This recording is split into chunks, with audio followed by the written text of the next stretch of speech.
and we ain't never got a box again. Well, I already been getting these back, but now it's time for you to get your just due.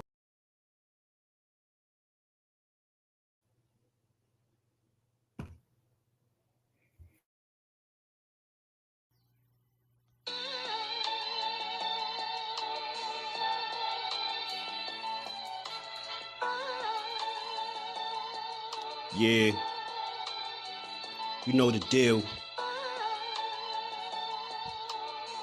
We back again. Yo.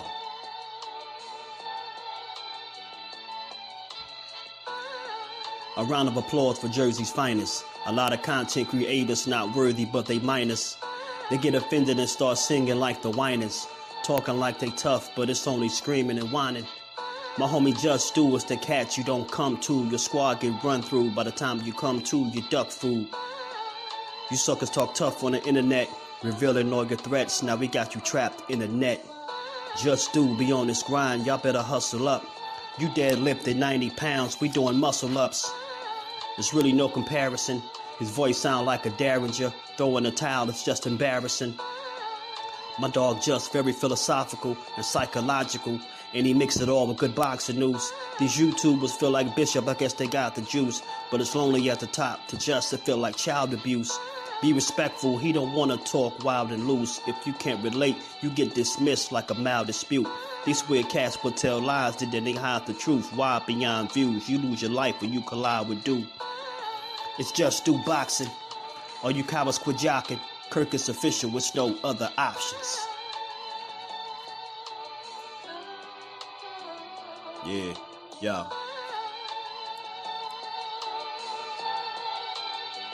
You know the deal.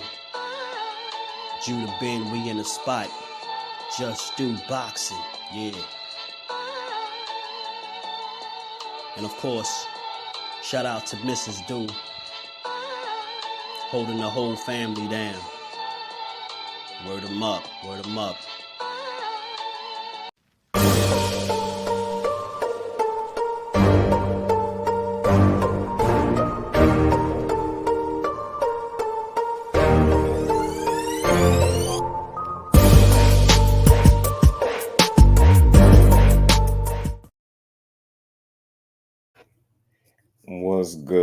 What's good with the fam? Salute to the fam in the building. We back again. To get boxing is just do. We wrapping up another week on this Good Friday. We got some good action tomorrow, so I figure we might as well come here and build on these fights that we know for a fact is going to take place for tomorrow, man. And another fight that I caught that they gonna make is Tito Mercado versus Jeremia Nakathila, man. That's a damn good fight, man. That's a damn good fight for the young man. I interviewed him some months back, so I'm glad to see him getting his just due, getting his opportunities. It's good to see that. And I figure we just talk about some good upcoming fights for tomorrow, man. We got two good cards, man. We got Jessica McCaskill fighting tomorrow as well, man. Ammo Williams is making his return. Got some good action for sure, man. I'm glad. Anytime we got multiple fight cards in a day, I'm happy. But before we get into the cook, man, y'all catch this on the playback. Smash the like button, sub to the channel, turn your notifications on, be a part of the conversation. Come rock out with your boy. All that good stuff. But you know what? Real quick, let me say what's up to the fam real quick. Shout out, salute to the queen. How you feeling today? Appreciate you stopping through. Mike, my bro, what it do, homie? How you feeling? D1, my bro, what's good with it? Facts. Got some damn good action tomorrow. BBO Boxing, what it do, family? How you feeling? Sparky P, what it do, fam? How you feeling? Opulent LDTV, blessings, family. How you feeling, bro? Connor Loco Sports, what's good, Connor? How you feeling, bro? Miss JusDueBoxing, how you feeling, baby girl? Appreciate you. As always, Miss Joette, salute, queen. How you feeling today? Big Texas, what it do, family? How you feeling? Real quick, before we get into this, I just wanted to say this. I wanted to say this, and I was gonna try to ignore it, but it'd be hard to ignore stuff like this, right? So dig this, man. Salute to my guy Dre's finest in the building. Yeah, dig. What's good with it, bro? Appreciate you. I just wanted to highlight y'all for a quick second before we get into this boxing, right? I just wanted to say this. And this could just be in my head, right? I know the energy I put out up here on YouTube is very easygoing dude, very relaxed. And it's for a good cause, man. It's for a good purpose, man. So if anything ever happened where you feel like you need to reach out. But like carrying an attitude and, bringing the energy down in the room because you feel some type of way about something, like you got to reach out. You know what I mean? I think it's disrespectful to sit in somebody's chat and talk a certain way, like I can't see what's going on. And, I ignore a lot of stuff. It's not because I'm no pushover. I ignore it because I already know where stuff could go when you entertain certain people when they be in these comment sections and their feelings, man. And I just urge people to understand. I put this energy out, the calm, laid back, cool, collective energy, because that's what I want in return. So I just will always urge people to feel the temperature in the room. And if you see that, you understand that the content creator puts out a certain energy, it would make sense if you truly support that person to put out that same energy. Coming in here with your personal feelings because you had a bad day or whatever the case may be, that's not the way to carry it, especially as men. You get what I'm saying? Over this week, man, it's Friday. I ignored some ignorant comments for about the whole week. And I ain't want to say nothing about it. I just wanted to let it go. But as men, if it's ever an issue, just reach out to the man. As a man, just reach out. And, I'm easy to get in touch with and I'm easier to talk to because I know how to speak to other men. You get what I'm saying? I don't sit up and bring my personal feelings in nobody's situation or chat. Like, it's days, if I'm having a real bad day, bro, you probably won't really even see me on YouTube out of respect for the people that doing their content. Like, I'm not going to bring my energy and my issues in somebody's chat. If I'm there 100% to support, not be a distraction, not be a Debbie Downer, as they call it. Like, I genuinely be here to support people, and I put out this energy, and I'm consistent at what I do, because that's what I want in return, bro. I want that same type of energy, not no, slipping little slick stuff in there. Like I see everything. I just ignore shit. But, and this is the peaceful approach, because again, I am a grown man. Instead of just being, disrespectful about it, it's always a way to do it. So anytime anybody feel any type of way, man, you always could reach out, man. And that's not like an invitation to, threaten you. It's like reach out and holler at me. You know what I mean? Instead of having a bad energy where I don't need it. Like, if you really respect what I'm doing over here, you won't bring that kind of energy to where I'm at. Like, you just wouldn't do it. Get what I'm saying? So that's just something I wanted to say, man, because everybody that come here, I respect your time, your ear, you know what I mean? I respect the support, the consistency, man. That's why we here. We just gonna keep building. I put out that energy again because that's what I want in return. So I'm always about building, not nothing else. You know what I mean? My energy is to build up here and build with the family and just keep it going, have these good boxing conversations and keep rocking. But I seen some stuff that was a little concerning. Like, if something happened over here, reach out to me. Don't take it to another platform and air your grievances. That's just not the way to do it. You get what I'm saying? Talk to me. You get what I'm saying? I'm an easy dude to talk to. I just wanted to say that. I just wanted to highlight y'all about that. But let's get into some boxing now. Zoom versus peace and blessings, Brody. How you feeling? Salute to my guy, Dre's finest. 817. What it do, homie? How you feeling, Brody? Don, what it do, fam? Anthony, what it do, family? How you feeling? Salute to everybody in the building.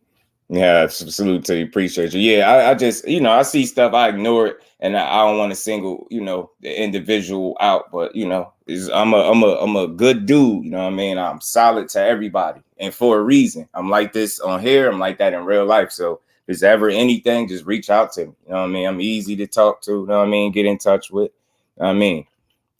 Nah, real talk though. Real talk, man. It threw me off, and I felt like I never felt disrespected like that in live time. Like, and it took a lot for me to like bite my tongue, man. I don't bite my tongue, so I just had to like kind of say that, like just so people know. I don't want to be up here going at people in the comments. I respect the people that come here and give me their time. You get what I'm saying? So you'll never catch me going at people in my comments. I'm just not that dude. Like I talk to people the same way I would if you was in my face. I take my respect everywhere I go, and I expect everybody to do the same thing. Like it's a decent thing to do. Think about it. I ain't got no rules. I don't police my chat. We just show love, show respect to people, and build, man. You know what I mean? I always make sure I bring the right kind of energy. If I'm having a bad day, bro, you won't probably even see me on YouTube out of respect for people's energy and their time. You get what I'm saying? So I just wanted to put that out there, man. Right, man. I hate that Debbie Downer energy. Like, let's be in a good mood when you come over here. Know that you talking to somebody that's going to be unbiased, open to your opinions, and let you rock out. You know what I mean? David Benny versus Boo Boo, right? But let's get on to the boxing, man. I just had to say that, man. David Benny versus Boo Boo is going to be a good fight, man. I just hope Boo Boo can make it a great fight.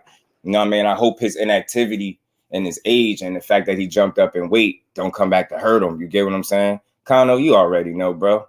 When I tell y'all I appreciate y'all, that's what I really mean it. And when I ask y'all how y'all doing, that's because I'm asking. You know what I mean? I rock with the people that we build with in here. So, you know, we always on the same page anyway, Kano. Okay, we don't. Yeah. Man, yeah, it was a little concerned. I'm like, man, that ain't the way to do it, bro. Gertz, what it do, family? How you feeling? Mike, what's good with it, man? You already know, all love and respect to the family, man. You know it. You already know, Zoom. And yeah, and then another guy, one of the new guys, he must don't know the etiquette, man. So he says some little, you know, disrespectful comments to one of the good brothers, man. And we don't do that. I rock with all y'all. I definitely ain't gonna let nobody sit up in here and disrespect none of the family. A1 Hoop Zone, what it do, family? How you feeling? Bole, what's good, bro? 10K, what's good, homie?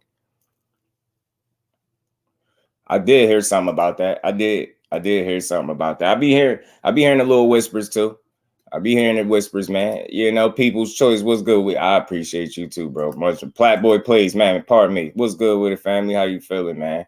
Y'all go tap into the bro Platboy plays, man. Y'all like that gaming content. I think bro got I don't think he got a boxing channel as well that I'm subscribed to, man. So damn Platboy, you got a nah, you ain't got no wrench. I gotta get you a wrench so you could drop that link, bro.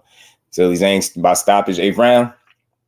There's ice in the leg and hoping. And man, yeah, A1, man, yeah, you gotta, yeah, you know, safe up over there, man. Relax, man. Kick that leg up and relax, Brody.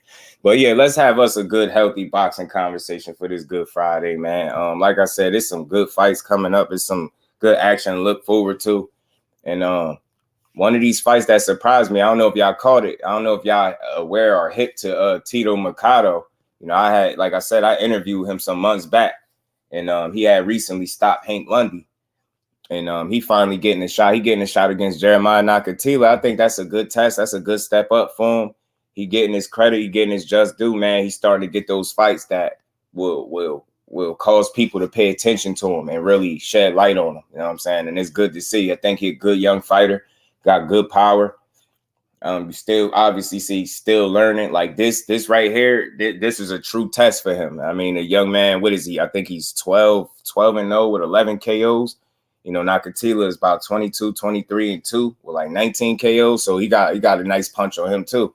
And you know, Nakathila got that experience, and more recently we seen him get knocked out by Raymond Moratai in like 2 rounds. So I know he's gonna be itching to try to get his get back, but you know, once you start taking those type of knockout losses, it gets scary for you, man. So for me, I like to see Tito Mercado get his shot, man, and I want to see what he's gonna do. I just hope it's on a network where we can actually watch it. A lot of his fights be on networks where it'd be a little hard to keep up with and catch him. So I gotta go look at this and see the specifics on that, but I'm definitely rooting for him, man. I like this energy when I interviewed him, man. He's a young kid that's just trying to, cement his name in this sport, man. And he got some size on him, man. I think I got to see, is this fight at 135 or 40, man? Got 2 shows on my boxing channel. I do gaming content. Yeah, man, I gotta give you a wrench so you could drop your link just in case you need to, man. In case anybody want to check you out and support the grind. Yeah, he definitely be on. And then Zoom verse too, man. Y'all check out Zoom. Zoom definitely do his gaming content as well. He be up late nights grinding. I got you right now, bro. I'll take care of you right now. Got you. All right, Africa and Dog Walks Zepeda. Yeah, yo, D1, man. I think he going late style. What it do, family? I think this gonna be his coming out party. This gonna be his statement win. And I think the reason why I'm saying that, you know, I think the John Bowser win was a good win, but I think dude was still young and still finding himself. I think with Zepeda being a more experienced guy that been around the block a little bit and got some solid wins under his belt. You get what I'm saying? It's a quality. It will be a quality win nonetheless on Hitchins' resume, and I think this is a step forward. You get what I'm saying? He fought Bowser in his last fight. He completely outclassed him. I don't think he lost a solitary round. I mean, he dropped dude a few times, and he hung in there, though. John Bowser tough as hell, man. I see him back in the gym, and I still support him win, lose, or draw. John Bowser's still a good fighter, in my opinion. We seen him. He was the one to give Michael, I think it was Michael Williams, his first loss. So he's still a good fighter. You know, I think just Hitchins was on another level, but I still support John Bowser. Still a good fighter. I seen him back in the gym, nice and held up, getting in shape, and I hope to see him back in the ring. But as it pertains to Hitchins, I think this is the time is now for him. I think he's in a real good position to go out there and show people what I've always been saying about the dude is nice. 88 Sports Talk, what it do, fam? How you feeling, bro? Salute to everybody subbing to the bros, man. I appreciate y'all. Salute to everybody. But yeah, man, I think this is a perfect fight. If the timing is perfect, he's building off the last one he had. It's good to see that since he's been with Matchroom, he's been what you would consider active, right? He ain't been sitting around, so that's got to be a plus. I know that's like a relief to him. That's like a weight lifted off his shoulder, being that he feels like he's with a promotional company that not only keeping him active, but believe in him. You know what I'm saying? And that, you know, that could, you know, work wonders for his confidence. So I know this dude, I know Hitchins and the type of fighter he is, man, with the work ethic, I know for a fact that this dude is prepared the best way possible. That's why I'm expecting to see a statement type of win. You get what I'm saying? Now, look, you don't have to knock a guy out to make a statement. And I understand what Regis did, but Regis a dog, Regis a puncher. You know, we don't look at, you know, Richardson Hitchins as a puncher, but that don't mean he can't hurt you. That he definitely got some stinging power, and you seen that in his last fight. So, you know what I mean?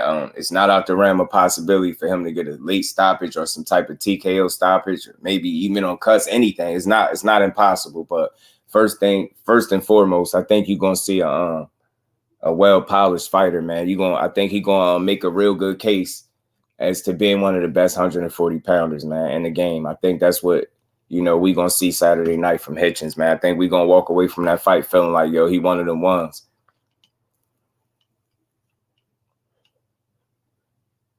DK, what it do, fam? How you feeling? Well, Rich was gonna be the one his last fight. I'm excited to see you can keep that aggressive style. Hey, you peeped that too, DK. You peeped that. All right, you peeped that, huh? Me and my son on the Texas Chainsaw Massacre game. Hey, that's dope, laced out. I had downloaded that recently too, man. I was messing with it with my son. Upper echelon, salute, King. How you feeling, bro? Appreciate you pulling up. Man, salute to everybody subbing up to the fam. I appreciate all y'all, man. Giving just due. Salute, chat. Salute, Ant. Appreciate you pulling up. What's good with it, fam? Very, if you say something worth listening to. Salute, A17. You already know. Big boy talking about hurting Dev. Oh, boy talking about hurting Dev. Yeah, I'm gonna pull that up too. I got the little video clip from Fight Hype. Kirk Douglas, salute, fam. I know how that is. That's why I try to speak with something of substance, man. And today I wanted to really get away from the tabloid talks and more just straight boxing talk and get back to it, man. So y'all can all enjoy these fights and these breakdowns, man. Most called. Oh, all right, bet. Actually, shots called stoppage is right. Good. He got good punch placement too. Shot selection, man. I noticed in his last fight against Bowser, his comfortability with being on the front foot and coming forward and fighting in the pocket. I think that's a new layer to Hitchins' game. If you watched him in the past and previous fights, you know he's a guy that can box. He get in and get out, make you miss, make you pay. He can be considered a slick boxer to some degree, right? But you know, like I said, more recently in his last fight, you've seen his willingness to be a little more aggressive, you know, a little more fan friendly, sit in the pocket a bit more, but he was still sharp defensively, right? And I think that was credit to the work that he was getting in sparring. And I know who he worked with for that camp. I know who he worked with for that camp, and I just seen something different in him, and I seen the comfortability in it. I know clearly he had to be working on, you know, fighting in the pocket a little bit more, sitting down on his punches. I think that's why he was able to, you know, get the kind of results he got, man. Hitchins just adding that layer to his game, I think makes him a bit more versatile and more prepared to deal with some of the guys that he more than likely gonna run across at 140. He got some dogs up there. Them dudes really can fight. And you got, you know, the top of the top is where it's at. So that's where he aiming. And you get what I'm saying? I think with a win like this, that put him in a position to be ready for title shots and things like that, man. I know he knocking right at the door, man. All he got to do is just keep winning and win impressively, man. I think that's what he gonna do. I think Zepeda is a good fighter, is a good challenge for any up and coming fighter that's trying to, you know, cement their legacy or, you know, plant their flag, should I say? But not nobody you could sleep on. But I feel like, you know, he's older, been around the block. You know, that might help him to a certain degree with navigating through some of these rounds and dealing with the young boy. But I think ultimately, you know, I think Hitchins, going to be too fast, too sharp for him. You get what I'm saying? I think he's going to be well prepared. He's going to be switched on. He's going to be focused, man. And I think he coming out to try to make a statement, man, because he knocking right there at the door, man. And it's a lot of meaningful fights to be made at 140, man. It's a lot of them. And I'm glad to see him get in a fight where, again, he could showcase his talent and put the spotlight on him a bit more and open people's eyes to him for the ones that, you know, maybe ain't been paying attention to him. Maybe after Saturday night, man, more people will know who Richardson Hitchins is, man. I'm pretty sure that's the plan for him, to make a statement and make sure that, you know, he raised his stock a little bit with the right kind of win. Ashley's Corner, what it do, cuzzo? Y'all making money making cuzzo. Appreciate you, man. Yeah, punch on the like button. Salute to everybody in the building. And McQueen, what it do, family? How you feeling? So yeah, man, this is a fun fight for us to watch, man. You see a young boy that I've been talking about for some years now get his shot, his opportunity, man. Everybody gonna be paying attention to this fight, I think for good reason, and man, I think the young boy about to put on a special performance. Marquay, what's good with it, fam? How you feeling, bro? Boom, boom, boom, boom, boom. What I was about to say, man. Let me pull this up, man. My bad, Josh. So yeah, man, and this actually, I think, gonna end up being a solid card altogether, man, because you got Hitchins in the main event, of course, right? Him and Zepeda. They're gonna do their thing. And look at the experience, man. Hitchins 16-0. Zepeda is 37-3, bro. Bro got 40 fights. These are the type of challenges that when you really on your way, these are the type of fights that could, you know, get you to that next level. I ain't saying superstardom, pay-per-view star, none of that. These are the type of fights that definitely get you, propel you to that next level, man. I think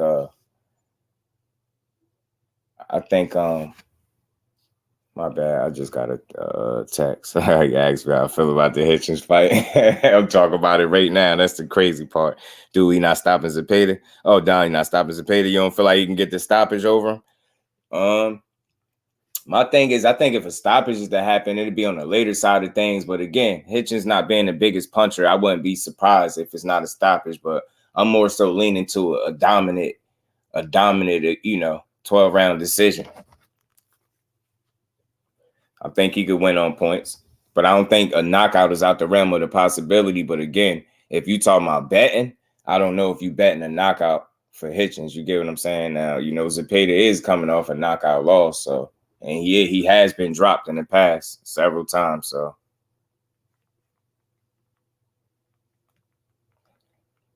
I think he could.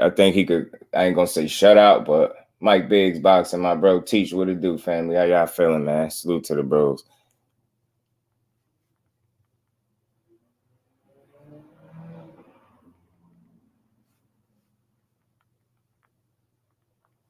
I don't know about the stoppage, though. I'm not sure about the stoppage, but I definitely could see a dominant performance for Hitchins for sure. Dominant. dominant, like coming out party kind of dominant. You know what I mean? He gonna beat him. Stop him. I don't know about that, homie. Yeah. Right, I get it. He could have stopped Bowser and didn't step on it. And you know what? You know what I think that is? Because I heard a couple people say that. I heard a couple people say that.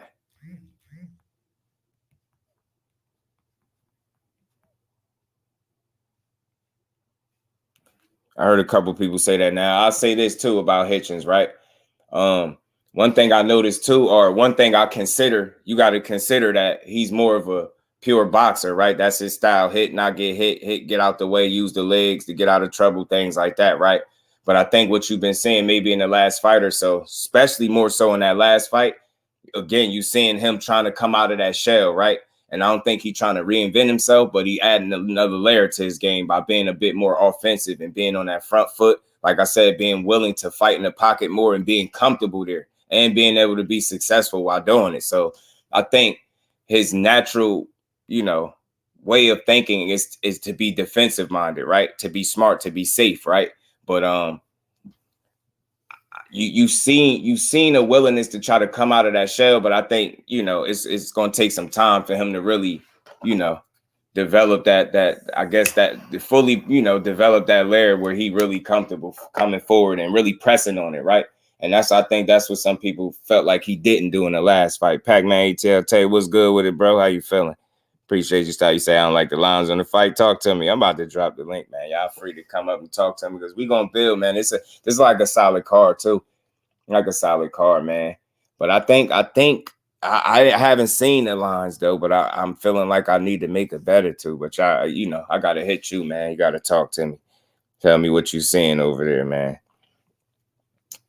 DK says, I see Richard soon to be champion. I just had one worry. Friendship stopped him from making the fights with Tank and Shakur. I get you. I get you. You know what I think, DK, when it comes to that, yo?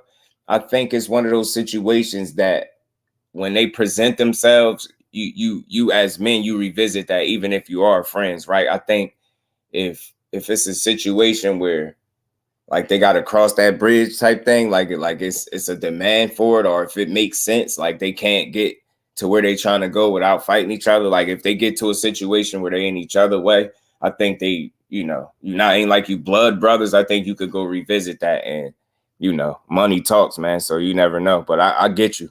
I get that. But I think when it's all said and done, these dudes know that they, if that happen, if they're in a situation where it's your friend or you can't get to that next level, man, they're gonna have to fight. You get what I'm saying? That's what I feel like. They're gonna have to fight. It's a big step up from Bowser. Absolutely, D1. And again, that's why I said these are kind of fights. These are kind of fights that if you ain't prepared, if you ain't ready, you lose. You get what I'm saying? We seen and I ain't comparing Hitchins to Josue Vargas, but we seen what happened with him when he thought he was ready for the step up with Jose Zepeda, and he went out there and got stopped bad. You get what I'm saying? Now, I definitely don't see that happening with Hitchins because he's so much sharper than Vargas, and he's so much better, in my opinion, defensively, that I don't see that being an issue for him. But he got to be, in his bag. You can't overlook this guy with a ton of experience, 40-fight veteran, man. He's been around the block, been in there with some name guys. He's battle tested for sure. You know what I'm saying? And he can fight and he can crack. So, it's a fight where Hitchins got to be prepared. But I think that's where the focus is at for me. I think his preparation for this fight is going to be key, and I think he's going to be well prepared for it. You know what I'm saying? I think he's going to seize this moment, man. He's going to win impressively. That's what I see. That's what I say. I feel as though he will put on the clinic. Yeah. I'm going to bet on that KO. No way. That's what I'm feeling like. Not the KO. Yeah, me too, cuz I can't wait to see it. I don't know about betting on the KO because, again, he's just not a knockout puncher, right? So it's hard to say that, it's I don't know. For me, it's a little tough to gauge, being that, naturally he can be defensive minded, and was a bit Zepeda being experienced with some punching power that might keep him a bit honest in terms of not truly going for it or pressing on the gas. Who knows, right? You just have to wait and see. But again, like that's why I said, if you're betting, I don't know about betting on the KO, but I definitely feel comfortable with betting on a win for Hitchins on points. Just box circles around him, right? I just think he'll be the speed, you know what I mean? speed and the legs, man. I think, the youth is going to be all on Hitchins' side. You going all the rounds. You say you going to win all the rounds. Our cousin, he ain't coming to play. He going to win all the rounds. Now, I feel you. He damn sure. I see a dominant performance for Hitchins. I ain't gonna lie. Now, knockout, that's what my boy Tay got talked to me, man, because he said he don't like the lines, and I be paying attention. I don't bet heavy, but I pay attention, and bro know his shit. So I don't know how he feeling about about the lines. Let me drop the link, man, just in case, man. Let me drop it and pin it, just in case the page stands right in front of you and throw power shots right. And I think Hitchins will be able to capitalize on that because I think he too elusive and sharp for that. You get what I'm saying? I think he's too elusive and sharp for that. And I just don't think I think Hitchins gonna be a step or two ahead of him. Realistically, I think that's how that fight gonna play out. In my opinion, I could be wrong, but I think with the experience of Zepeda and the fact that he actually can box with punching power, I think it's a good chance he'll have some moments, right? But I don't think he'll have enough of those moments for me. You know what I mean? I think the skill level, man, Hitchins gonna shine. Tell you what's good with it, bro. Talk to me. What's up, my boy? What's good, bro? Man, I ain't gonna lie to you, champ. I don't like the lies on this fight, man. Talk to me. That's why we here. You got to talk to me. What you seeing? Like, you know what I'm saying? I'm rocking with Hitchins. Don't get me wrong. If anything, I'm gonna shoot for a decision. I definitely don't see a knockout. Right. But like I was saying previously early this week whenever I went live, like you saying everything I was saying for us and using his leg, the youth, things of that nature. Right.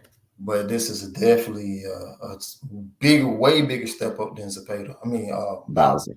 Right. It's definitely a big step up. But I'm trying to see what Vegas is thinking. Maybe Vegas thinking like, okay, well, yeah, he went tooth and nails with Regis up until the knockout. But like I said, even when he fought Regis, the stoppage was pretty much from accumulation of power punches from Regis. Right. In his last fight, he didn't look too good. He didn't look like he looked in the Regis fight. Maybe because of the competition, or maybe he just really struggled, or maybe Vegas just think that he's not going to be his same self anymore. But when I look at it, like Trayvon Marshall, right? It's like to me, when I see this line, I think of Trayvon Marshall line, because when Trayvon Marshall fought his last fight, they had Trayvon Marshall like a -500, -600. But you really think about it, damn, Trayvon Marshall only had like what 7, 8 fights somewhere along in there, or even more than that. I forgot how many he had, but he fighting a former Olympian, right? But then on this right here, you look at Richardson Hitchins. He fought, the kid from the money team, the light skinned dude, Hawkins, right? Malik Hawkins, and then he fought Bowser. But outside of Bowser, who can you really say that Richardson Hitchins fought? Now, do he have the pedigree? Yes, he has the amateur pedigree, so he has a deep pedigree.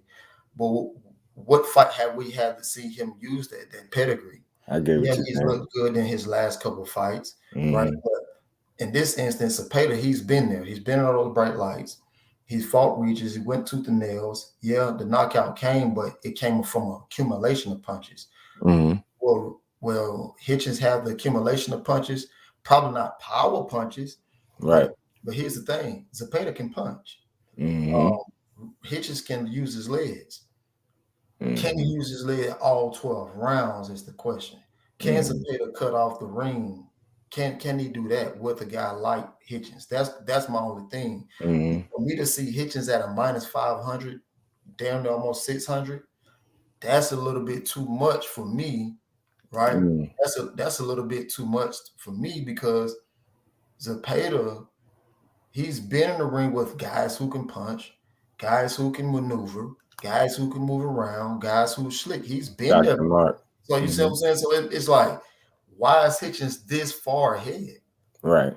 That's the only thing I'm like, oh no. Right. Now, me personally, the line should be between 150. If not 150, -200, Buckle up. you know what I'm saying? That's all I'm saying. Now, and it could be that Vegas got it right. It could be that as well. It could be that Hitchins gonna punish him. But it's just that for me, when I look at it, when I put my predictions in, I look at it from a gambling standpoint. You see what I'm saying? I don't look at it from a perspective of the boxing knowledge. I don't look at it from. I look at it from a gambling standpoint. I'm trying to get an edge on what Vegas is thinking. Right. Vegas could be right and they could be wrong, but I just don't see how Hitchins is that much far ahead based off the compatibility with both of these guys' prior opponents. I just don't see it. That makes sense because I see it. Not only is Zepeda more experienced in terms of number of fights, but quality of opponents as well. I think he's been around the block a little bit, so I definitely see what you're saying. And that's the crazy part. And then, and I refer back to the other kid that I was just speaking about from Maryland. I was speaking on that because they had him minus 500-600 against his last opponent. I'm like, hell no, that ain't right. Right. You know what I'm saying? And it's like the same sense here. And many people don't like what Zepeda may have said in the little I guess it was like a little sit down interview clip that I seen when he said that, Hitchins is like a prospect. He ain't say nothing wrong. Yeah. It was pretty much right. Yeah, right. Yeah, and I think he basing it off what we seen, like not only just number of fights, but competition as well. When you factor those things in, he ain't too far off the mark. Yeah, and it wasn't like a slight. I just think that's where he see him at, and it's going to be up for Hitchins to prove him wrong. No, facts. And like I said before, and Vegas could be right and they could be wrong. But if anything, I'm definitely going with the decision for Hitchins. Like I like, I was probably like the only man talking about Hitchins for a good little minute. But when it's a fight like this, okay, he's stepping up because I didn't understand how Hitchins was moving at first. Okay, yeah, he got with Eddie cool. When he got with Eddie, he had these 2 fights that really didn't mean nothing for him. And then he fought Bowser. Cool. Bowser was again a prospect who beat the guy Mike. You know what I'm saying? But outside of that, who did Bowser fight? Right. And then he tried to fight another southpaw in Montana Love. That fight fell through. True. And then they was trying, talking about, he was gonna fight what's Sabrina Matias, but I was trying to figure out how the hell you gonna fight Sabrina Matias when he PBC? And if Eddie Hearn guaranteed you that, bro, you need to be leaving. You need to be trying to find a way up out of that. Remember, because I discussed that with you in the DMs before.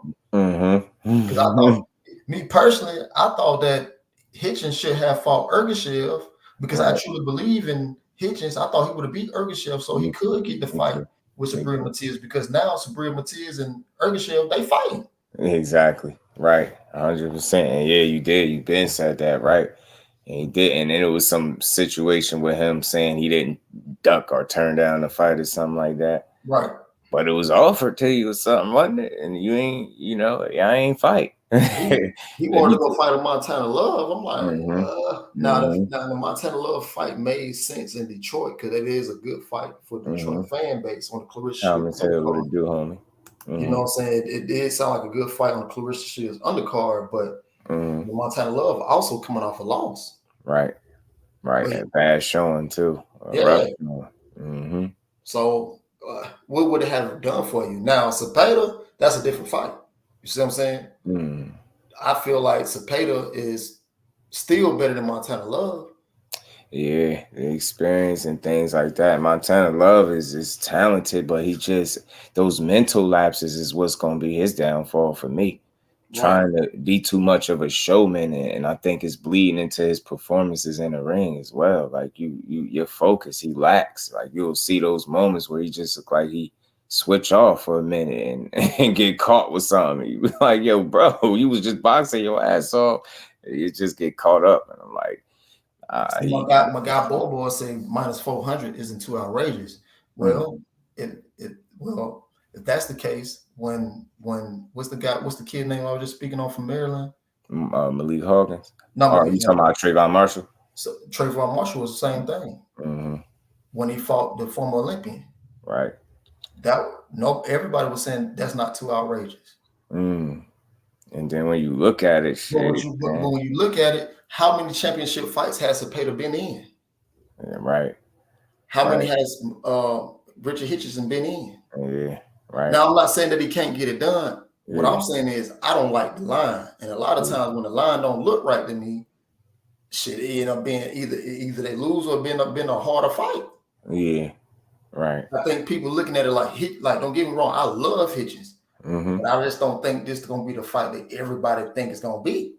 Man, that's crazy. You got me thinking. You got to be double thinking there, because I'm thinking this dude. I'm thinking he can make a statement with this fight right here. I mean, he can with the right kind of win. That's the thing. That's the thing. I want him to, but I'm like, God damn, I don't. Man, I feel like the line should be a little bit smaller than what it is, because that line got you looking like, man, y'all, y'all know something we don't, or y'all trying to, 52 fake. I don't know. They trying that shit just don't look right to me, bro. I'm like, right. Man, that's all it is for me, bro. Yeah. Nah, I'm with you. You definitely got to consider that, and I definitely take it. You bet and you win. So I'd be a fool to say like you ain't on to something. You know what you're talking about. You know what you see. I needed some game on that, because I ain't know what they was. So I do make you think a little bit. It do. And you remind me of my brother. That's how my brother be talking. I be trying to come from the boxing knowledge, and you get what I'm saying? He be like, nah, man. So he be saying what you saying. Like, nah, I'm telling you. I'm sitting here focused on like, man, I seen him fight this and that. And but I'll tell you this though. Yeah. I know that little Africa, I know he cool with Bud. But I don't know. I don't know if he has been getting work in with Bud for this fight. You see what I'm saying? That's how come I was confident in his last fight when he did fight Bowser, because I knew that he was sparring Bud. You see what I'm saying? Because they were sparring down here in Atlanta together. Now I also seen Little Africa in the ring with Brian Norman as well, and that was some pretty good ass work. And that's when I fell in love even more with Little Africa after that. I said, damn, I like this little. I think he had for that camp too. I think he had said he got work with Shakur too. So you see what I'm saying? But I don't know how much work he got this go around. Right. I'm with you. Damn, and I wonder now. You making me think about all type. You making me think about even more stuff, man. I haven't seen them together. You see what I'm saying? I know now Shakur got a fight coming up. I think that's what I was banking on too. His preparation. I'm thinking for this fight, like I'm just naturally assuming. But I think it's certain stuff I didn't factor in, like scheduling time, and like I'm looking at it like I know you got access to these guys to get work with them, but who knows if y'all schedules lined up where you was able to make that happen. So that is something to think about.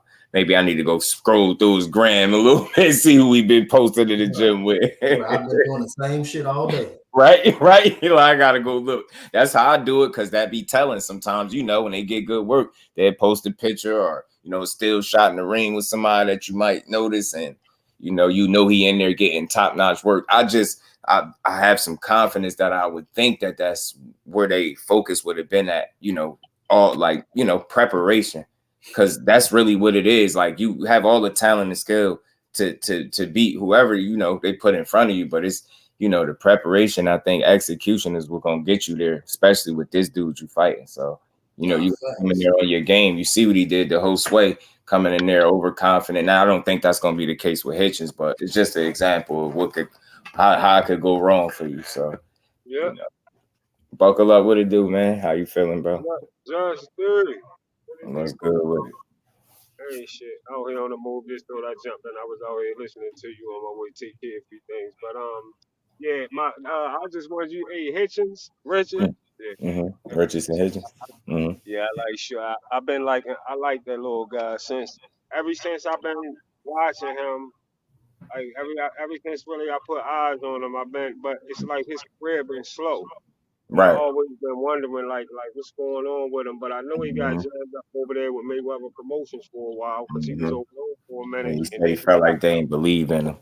Yeah, I seen an interview. I ended up seeing an interview where he was talking about. He said they was putting a lot of time in the tank and blah blah this, and he been on the bench too long. He was I feel him. So, right. Yeah, I'm glad to see him active, bro. I'm glad to see that. I'm gonna definitely be looking out for him. I'm gonna be watching him this weekend, and this is a fight for him he gotta. I was listening to Tay saying, as far as what the odds is and all of that type shit, whatever. But he don't have no other choice but to go in there and do it big right here. Cause slow as his career been going, it don't go no other way. Right, Because you gotta see the moment. if it go the other way, if that do happen and Zepeda pull off some other shit, Shorty he probably disappear. You probably don't hear from him no more. Right. Real shit. You know what I mean? So I don't know. Yeah, that's a fact. So he got he gotta go big. He gotta go big right here. Right? Yeah, he do big. Yeah, man. I got confidence in this young kid. I think he's smart, man, and I think he'll understand the task at hand. But just considering all things and with both of y'all saying, like, I hope, because I was banking on him being prepared. Like, that's what I was just speaking on before Tay got here. Like, his preparation, I think, is going to be key. And, one would think, who exactly was he able to work with? You know what I mean? To kind of sharpen him up, get him ready for this fight. Mm-hmm. And Zepeda not no slouch at all. At all. So, at all. He's not at all. He can box. He's experienced. He's been around the block. He's been in some meaningful fights. So, that's why I say maybe Vegas looking at Zepeda last fight, because it definitely was a different fight that I've seen Zepeda in. Right. From his last fight, from Regis' fight to when he fought him this past March.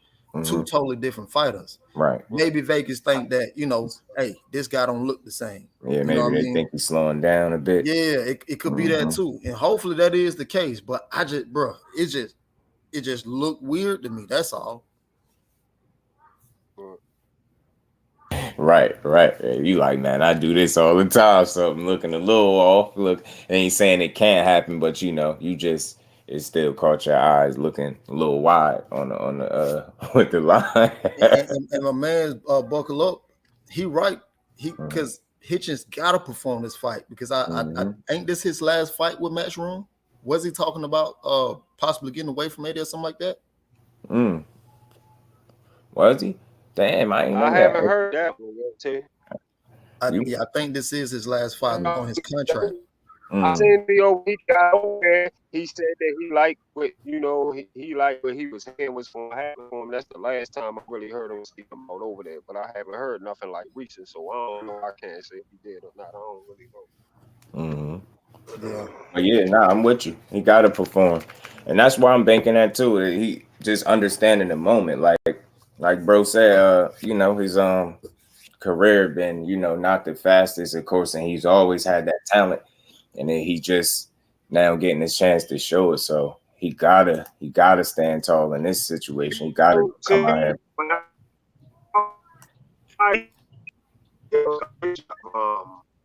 He got a mixture like Floyd and a Shakur. He like, oh my God, when I be watching him, I be like, it's something wrong with him. He crisp. I just really think he stick to it and he stay focused. He can be really good. He can be big. Oh yeah, for sure. Zach B was good with it, and Jones what it doing. And that one, he's slick and has good IQ. Absolutely, I can see him with a bright. Absolutely, yeah. Unless he resigns, right? I wonder what he's gonna do, but nonetheless, I know he got to be all the way locked in on this fight and keyed in, man. He looked focused, man. He always do, man. So, and he real poised in there, man. That's what I'm expecting. You know what I wish would happen, JusDude? I just wish all of the platforms, man, I wish everybody just say, get their act together and just say, fuck all the bullshit, man. Let's start treating the fucking sport how it's supposed to be treated. Build it up. Nobody really care where they go at. Like you just know fights gonna happen. Why can't boxing just do that? Why can't we just all let's fuck it. Let's just everybody, it don't matter where the fuck you at. We can get it done and we gonna make it happen for the boxing. Right. Simple as that. Right. It's boxing. The fights need to happen, bro. They need to happen. Damn, bro. They need to. Yeah, the size of the streets, all that imaginary shit, the stuff that's not just cut it out, I hate it. I hate it. I've been saying it lately, like somebody give me Give me the address to the side of the street, and I believe it exists. You know what I mean? Show me where it's at first, and I believe it's there. I got to see this. Man. Shit. Yeah, man. But I'm glad he getting his just due. He getting an opportunity, man, to come out here and shine. And another one too, a fight. I don't know if y'all caught it. I don't know if y'all been following the young dude Tito Mercado. He getting a fight with Jeremia Nakathila. I think that's a good. When is when he fighting this weekend? Saturday night? Nah, I think they got him for, is it December? Let me pull it up real quick. But yeah, man, he it's good to see. I interviewed him, man. I like his energy, man. He been trying to, you know, make his way through too. So yeah, he fought Hank Lundy recently, man. So he only 12-0, 11 knockouts, I think. So this definitely for him. This definitely a jump up to be fighting Nakathila. The 11th of December. No. Hold on. November. What? Hold on. What is it? What is this? 11/11. That can't be right. Nah, yeah, no. What is that? November 11th. Right. November. So he fight Nakathila in November. Man, that's gonna be a fight I'm gonna be looking out. I'll tell you one thing. This been a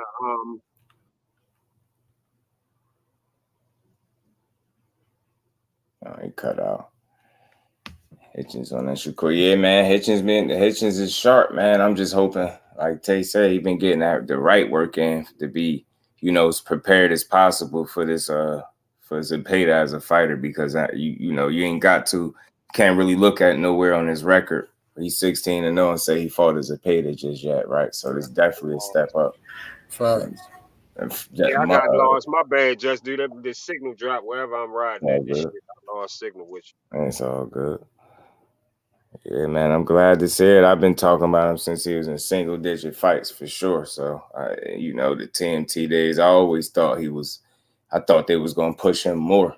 But you know, you can see I get it to a certain degree. Or y'all put dump child focus into Tank Davis and he slipped away, but. No, nonetheless, man, he been staying active. That's good to see, man. And I hope he do what I think he can do, man. Just be smart. And again, I think he could find himself being a step or two ahead as Zepeda on the night. You know, you definitely see his speed advantage. I feel like he's a lot fresher at this point, but you just want to know how much the experience would factor into this fight too. Zepeda is definitely that, man. So we're gonna see. Hitchins, unless you know. I'm pumped to see that one. I want to see that. Yeah. Mm-hmm. It's a bit past it.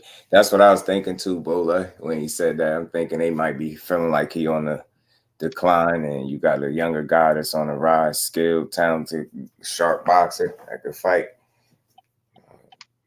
But you know, anything can happen, especially with his Zepeda. He has some entertaining ass fights, I tell you that. Made the fight with Regis a pretty good fight until he, like bro said, he got wore down and got stopped late. But he was in there. He damn sure was in the fight. And what else, man? Who else, man? They got is this a good card altogether? No, this should be a solid one because they got more than just Hitchins and Zepeda too, man. Because they got I like Khalil Coe. I like him, the young prospect.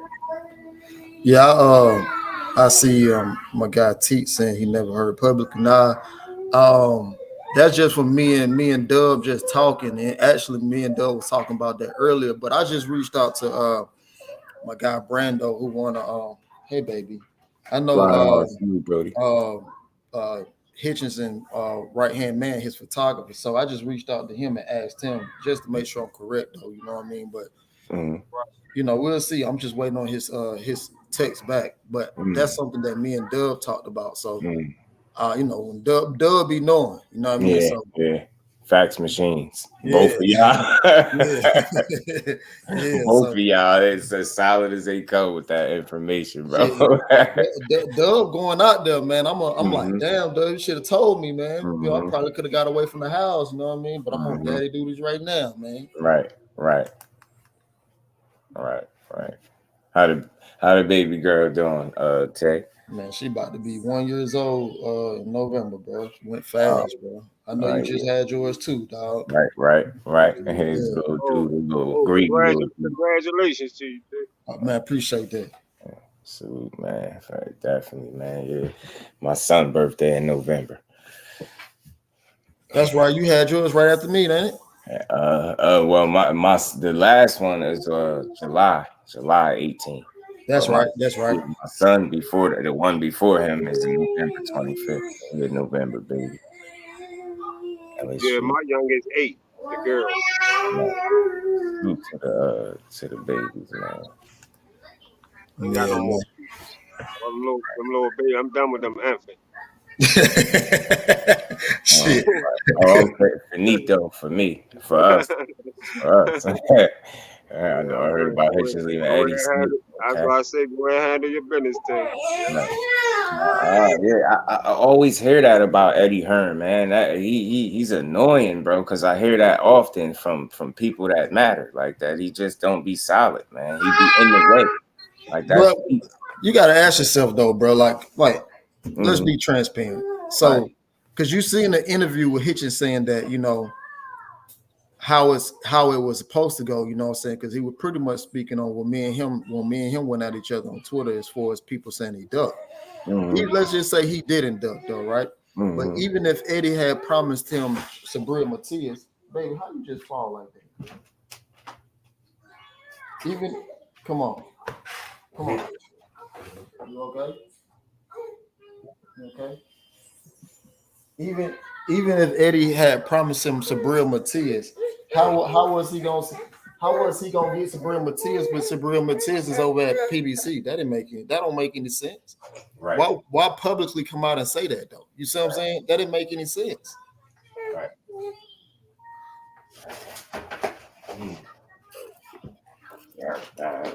You make the point, man. Man, let me take this girl outside, man. I appreciate you, bro. You already know. Appreciate you, fam. All right, bro. Salute to the bro, Tay Jones and the baby girl, man. My baby man, boy, wait, great till I get up here. He start going in. That's how it be, though, boy. When the kids, you gotta get to the kids. Right. Gotta go. Love the babies, man. Gotta love the kids. But man, let's keep on building on this boxing, man. That is the main event for tomorrow on that card for the DAZN card, y'all. Hitchins is a Zepeda, like I said. I appreciate Tay and Buckle Up coming up here, adding more depth to the conversation, something to think about. But I'm still confident in Hitchins, man. I'm still confident that this dude could come out here and put on a show. I really do, because I think buddy, I think that's probably what Vegas is seeing, maybe. Man, I'm saying I think they seeing a guy that's slowing down, a guy that's coming up. And if he is who we think he is, he should win this fight, and impressively, I believe. You know what I'm saying? I ain't saying it got to be easy, but, he can still dominate, you know what I'm saying, without having to stop him. He don't have to stop him to make a statement, but that would be the ultimate statement. But if he just totally outclassed this dude and, beat him in a way that nobody else beat him, which I do believe he's capable of doing, that'd be a statement enough, man. And I like his division. I think the 140-pound division is an exciting division right now. Right, and you see who he said what door he wanted to knock on. Remember, I was saying that yesterday. He said he's knocking on Teofimo door soon. That's a great door. I love that energy, bro. That's a great door to be knocking on. You know what I'm saying? Hey, that's a great door for him to be knocking on. That's the type shit I be talking about. Homie?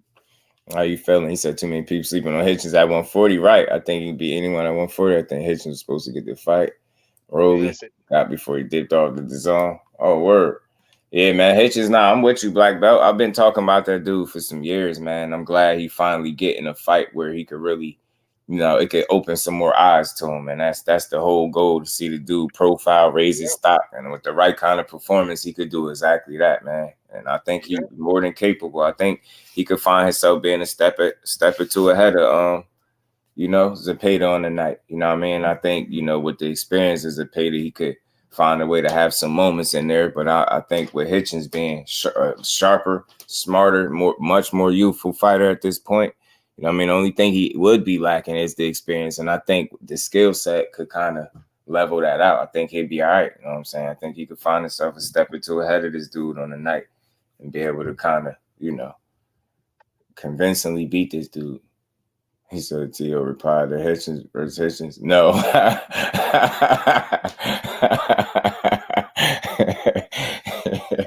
You heard trying to solve a tears at one point.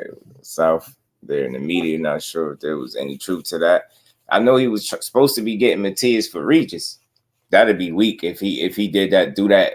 If he is unable to get Regis Prograis the fights that he's looking for, I'm gonna start really, really, really looking at Eddie Hearn different. I try not to be one of those people. I try to like appreciate what everybody brings to the boxing game, but man, I start feel like I see a pattern. Man, you keep getting these fighters, and you get them to sign with you, you know, promising, you know, that you'll be able to, you know, get these certain fights from them, and you just unable to do it. You did it with Andre more recently, man. And we ain't trying to see a repeat of that. Like, I want to see you be able to get Regis definitely that Matias fight, because he seemed like one of the main ones calling Regis' name like that. Right. So I definitely want to see Tio No Hitchins beat his ass and won't make no money. Yeah, he got a damn good chance at beating Tio. I'll tell you that. I ain't gonna lie. He's sharp, man. And I hope he proved me right tomorrow. I think he will. BN Boxing News. Salute, bro. How you feeling? I think he will, man. But again, on this card, man, we got Khalil Cole fighting, man. I like this dude, young prospect, man. I want to see him do his thing. You got the return of Conor Benn on this card. They found a way to get this dude back in boxing. I ain't knocking him. I'm not against people being able to resume their careers, but it just seemed like it's some confusion as to how he got a fight. Like, he went through the proper channels to clear his name or not. You know, even Frank Warren went so far as to say, if he has nothing to hide, then he should take the hearing with UCOB and make of that what you will. So he been real vocal on his situation, and he ain't been the guy that's been like trying to, you know, cover his ass. He been on it. So I don't know, but Conor Benn is back fighting some guy, Rodolfo Orozco. I don't know who that is. 32, 3-3. Whoever that guy is. That on that card this weekend? Yeah. Saying this is Hitchins Zepeda card. Conor Benn is on there as well. Yeah. Conor Benn, you got Ammo Williams. I think he's somewhat of a step up, if you want to look at it like that, maybe, with Steve Rose. You know, Steve Rose 22-2. You know, Ammo only 14-0. You know, obviously he definitely still getting his seasoning on him. You can see him still learning for sure, and he got a little ways to go. But I like the talent that Ammo is, man. He a good fighter, good young fighter, man. I like him, man. I like the way he I think it was his last fight. He fought dude kind of big, man. Big guy. He fought. He was. They having that whole card on DAZN. And then that's all right. So you got Khalil Cole. That's the first name that I recognize out of the fighters that I watched for sure.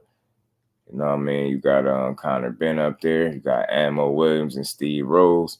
You got Jessica McCaskill fighting Sandy Ryan.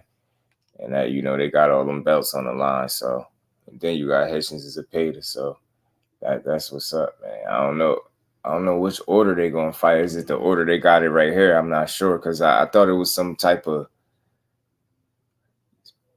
like pushback about McCaskill and this fight not being a co-main event or something like that. I'm not sure. But again, that is the card for tomorrow for the zone card. Tim, what you do, fam? How you feeling, bro? Appreciate you pulling on respect.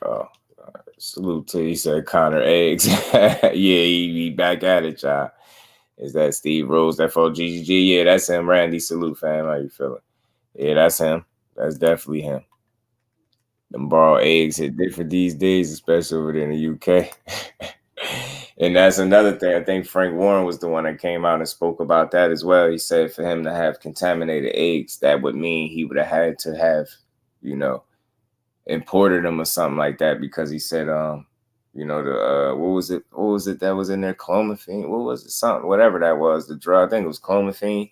They said that's banned in poultry farming, so they're no longer able to use that. So you know, that wouldn't show up in your regular, you know what I mean, eggs. You know what I mean? So again, I don't know what he was on, but that's a weird situation. Yeah, I don't know if y'all even heard the latest. Amir Khan said, you know, because he had popped dirty. How you pop dirty and you retire? The man said he popped dirty from sharing a drink, bro. You can't make this stuff up. Yo, I'm telling you, just when you think it get wild, they come up with something else, bro. He shared a drink apparently and tested positive for steroids. Yeah, Black Belt. It's a solid card right here. This one should keep us up. We shouldn't be sleepy watching this one right here. And then next week we get the big banger. Right. Well, nah, this week too. That's what I was about to move to. That card is up. That card is I think this is for tomorrow too. If I ain't tripping.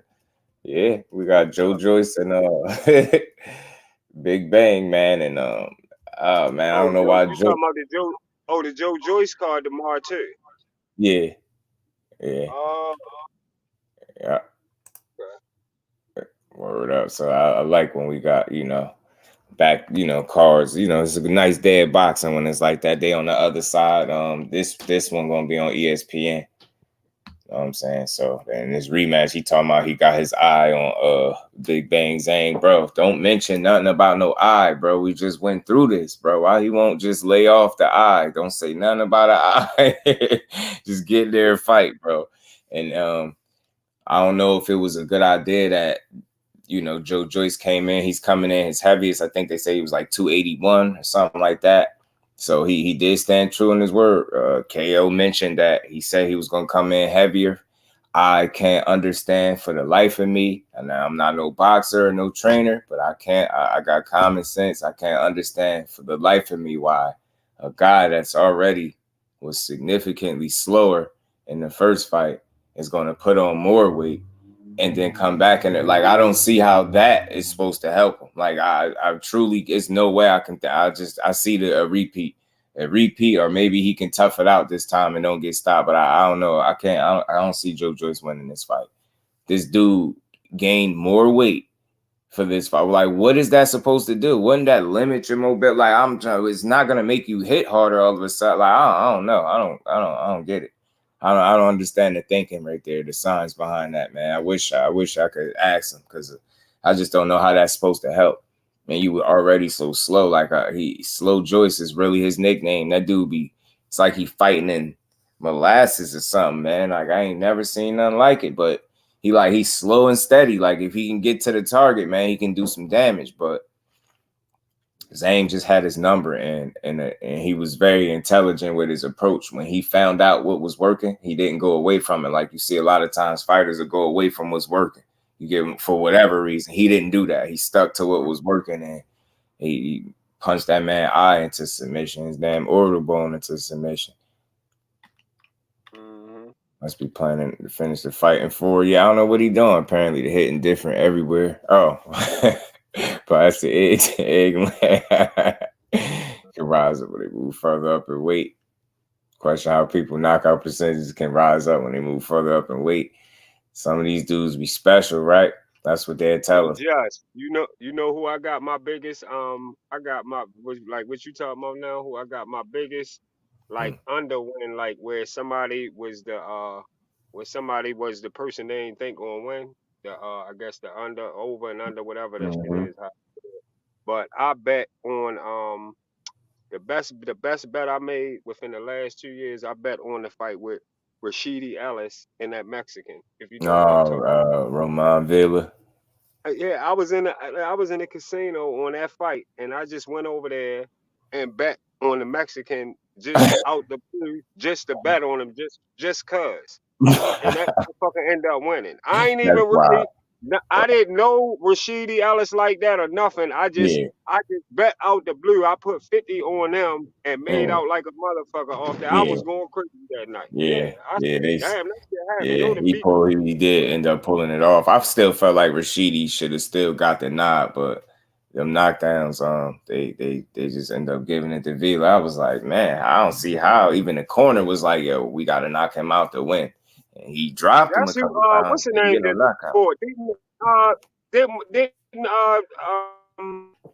fight? I think Boots just fought him. Boots fought. Oh yeah, he fought him and stopped him. Yeah, Roman Villa. Oh, he said Rocha. Zhang wasn't even going at his body. Yeah, he wants more fat around his eyes. Something. Yeah, I don't get what he's doing with that, Teach. I just don't understand the strategy. And like I said, I'll be the first to admit I ain't no damn trainer. I don't box, right, for a living. But I just don't understand the science behind a guy that's already was the slower guy in the first fight, packing on even more weight and coming into the fight. Like, I don't see, like, bro, you was already fighting in cement and molasses, man, and you blocking punches with your face. Like, you still feel like it's cool to do that. Like, until he showed me that he truly, thoroughly understands that blocking punches with your face is not cool, and he understands that in fact is not defense, then I could feel differently about him. But as of right now, he's tough. He's still tough. It's just when you at the heavyweight division, you can't allow a guy to get off on you like that and repeatedly be able to hit you over and over and over again. It's like you're not gonna hold up. So I still don't think him any less durable. But again, you start getting your eye sockets broke up. Now you're susceptible to getting the other side broke up. Like, same way with Kell Brook. You know how that goes. So that he dealing with that. You get what I'm saying? I think that's real. So he got to show me that he really got a plan defensively to get out of the way. He got to show me he know how to consistently get his head off the line and actually move out of the way of a punch. I've never seen anything like it, bro. That dude, you can't have, it's cool to be tough, but you can't have your toughness on display the entire fight.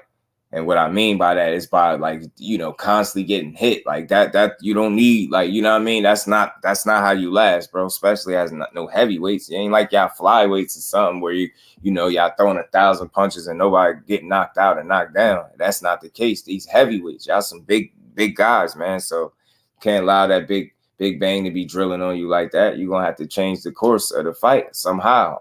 And I just don't know if you've made enough necessary adjustments from one camp to the next to avoid what's about to happen to you. And, furthermore, like, the question is out there, is this going to be like career threatening for him, or, do another loss, especially a knockout loss, do this knock him out of the, contention to ever, even win a title? It start getting tricky. And them back-to-back losses hit different, man, especially if they knockout losses. Hey, Jess, I'm getting ready to go up in this mall. I'm getting ready to get up off here. You already know. Salute to you, Brody. No doubt. Salute. And make sure everybody that's on here, make sure y'all hit that like button for the best of the best boxing talk. Man, Just Do, no doubt. I'll get back with you, though. Appreciate you, bro. All right.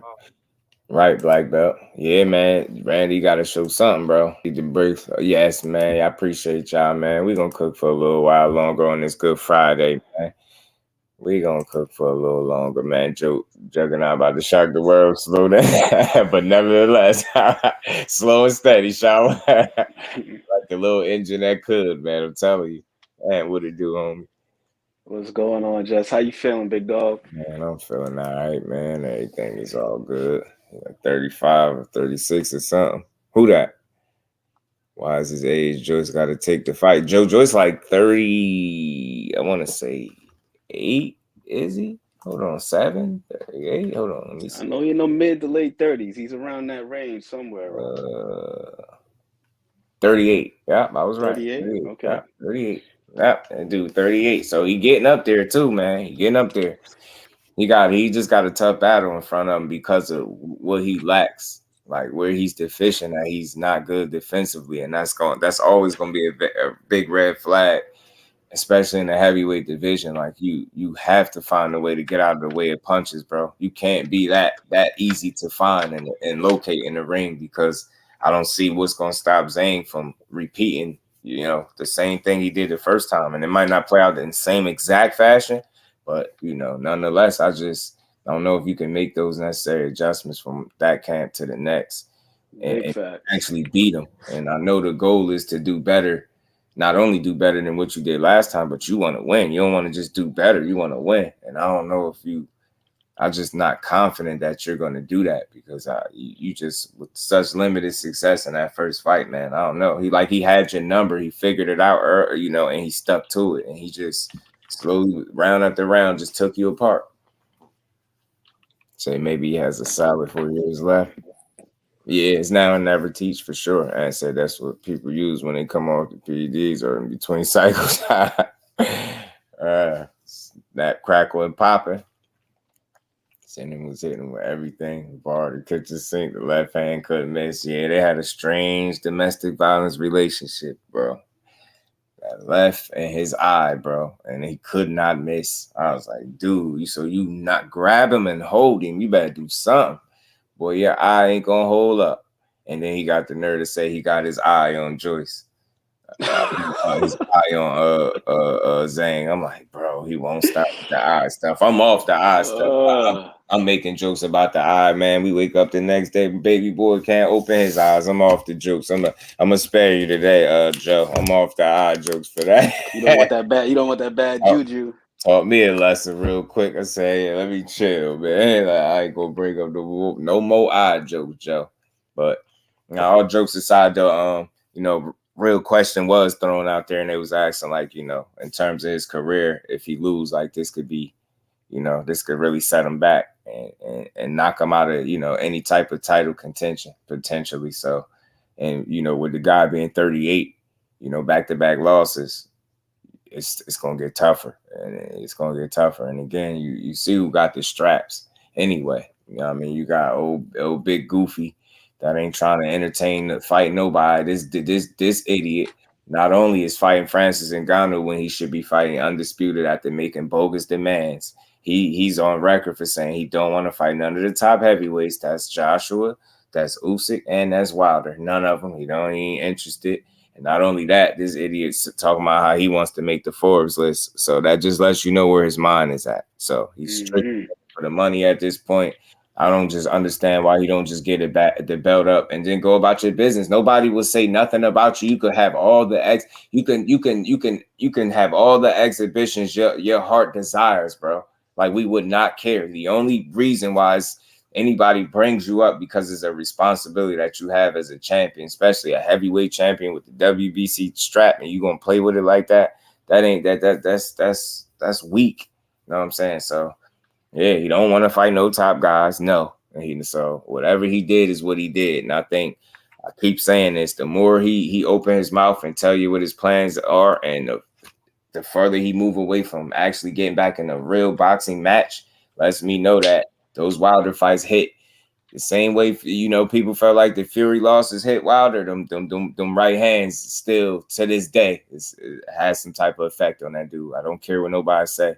And some question, they think it's his legs. They think that's why the fights that he had after Wilder, was a certain style of fighter. And if you look at it, it's some validity there. You look at the guys that he fought, and they're like, man, he might not have them legs no more to get him out of trouble. You know what I mean? And that's one of the things that helped him, in the fact that he's a damn behemoth and a damn anomaly in the sport, 6'9" or whatever he's supposed to be. It's crazy. Yeah, he embarrassment to the heavyweight division. Fate, what it do, my bro? How you feeling? Yeah, if he loses, it's gonna be tough. D Free, what's good, bro? How you feeling? And that good old Juju. Yeah, man. I said, big boy can't open his eyes. I said, yeah, I'm off the eye jokes. When I heard Joe saying, just set us back for a great comeback after he loses again. He better not say that. He's going to be a hell of a setback if you lose again. Yeah, Connor Ben, I think, what is it, 160? Hold on. I think it was 160, ain't it? I think Connor Ben didn't he go to 160? Something like that for this fight? Or was it? I think he did. Yeah, it might be a good scrap. Might be. The size difference is big, right? As soon as he signed the match with the MMA fighter, should have stripped his ass. Right, absolutely, Tim. So immediately, like the minute he would put pen to paper, stripping immediately before the ink dried on a damn MMA fighter contract, stripping. You know what I'm saying? Get a belt up now and return to irrelevancy. I don't say, but the thing is, all things real, I just don't see the point of him holding on to the belt. If you don't plan on defending against nobody and fighting nobody of any substance, like, what you on, bro? And why are they letting you do it? That's the aggravating part. So they really gonna let him just play with the heavyweight division? Then I wonder why we sit here and rock with Wilder, because Wilder would never. You know what I'm saying? Wilder would never.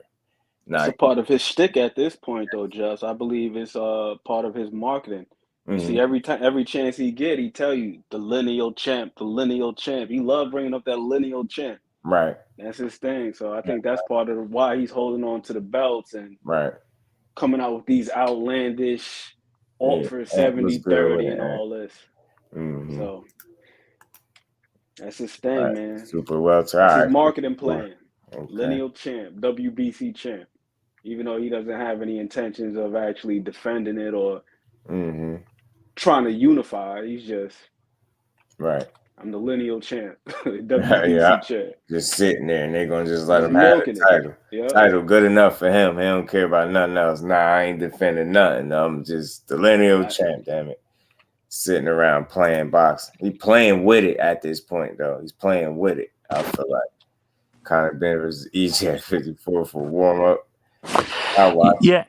Yeah, and just this is what pisses me off. I talked to rational Tyson Fury fans, and they're pissed about this. But when you get to the extreme parts of his fan base, they don't hold him like they're the not the rational, the more reasonable Tyson Fury fans are holding him accountable for this bullshit. But when you get to the extreme parts of his fan base, the fanboys are not really holding him accountable for this shit. Can you explain the difference within boxers fan bases where there's the reasonable people that hold them accountable, but then the extreme parts of the fan base are to the point where they don't hold them accountable and stuff like that? Yeah. I mean, because the super fans are always going to be the super fans. You're a realistic supporter of any fighter, you would never be cool with him or support him moving in the fashion that Fury is moving. The only people that could possibly be supporting that is his family and people that are super diehard fans of him. He had faxed him for basically no money. Right. Yeah, I'm telling you, still accepts you. I'm telling you, he just don't want to fight at all. And again, it's concerning. And then when you look at some of his fights in the past, he struggles a bit with smaller guys. And then you look at the size of a Usyk. I don't care what he say. The little steroid middleweight, you call him all this little weird stuff. Get in there with him and beat him up. I'm starting to feel like he feel like it's going to be a challenge for him. Smaller guys have that's the pot calling the kettle black. Right there. Right. 100%. I couldn't believe he said that. I was like, what? When he was going on a roll for a minute, it was funny, those little outbursts he was having on social media, just uploading, saying he gonna knock people out. I was getting a good laugh out of that. That was good entertainment. But no, with accusing. No, I'm talking about with Tyson Fury accusing Usyk of steroids. When didn't he get suspended multiple times because of steroids? What he had all Tyson Fury is a known cheater. That's the thing. Usyk ain't never been caught for nothing or cheated. Tyson Fury's a known cheater. And for me, in order for the heavyweight division to be as crazy as it is with this bullshit, is I can't remember who said it best. The majority of these heavyweights, at some point during their careers, have taken something, but they know how to not get caught. Certain fighters know how to not get caught with it and stuff like that. Yeah, Wilder was speaking on it before. Yeah, so I think Deontay said it in an interview. At the top level. I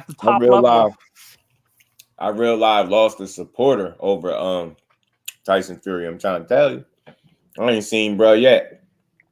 I was months ago. Do you think these people are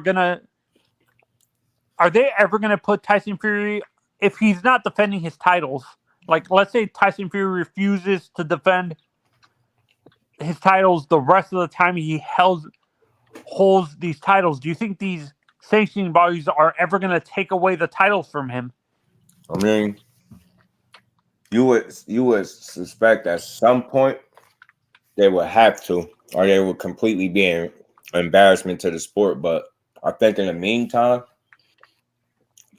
I think he connected with some people that's you know. I know who you're talking about, but don't say that and I'm name. pretty sure at get some banned point off somebody would be able to cite some sort of conflict of interest, and then there'd be some sort of but suit involved involved this new post.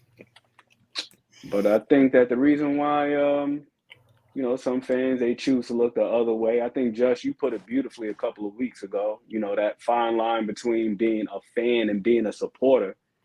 A fan is not going to see anything objectively at all. It's all subjective. Right. And I'll say this, here's the other part. You just added another piece to the equation. The man is a phenomenon. He's exceptional. When you're exceptional, people are willing to look the other way. And then when you stop being exceptional, that's when people start calling you out on it. It's true indeed.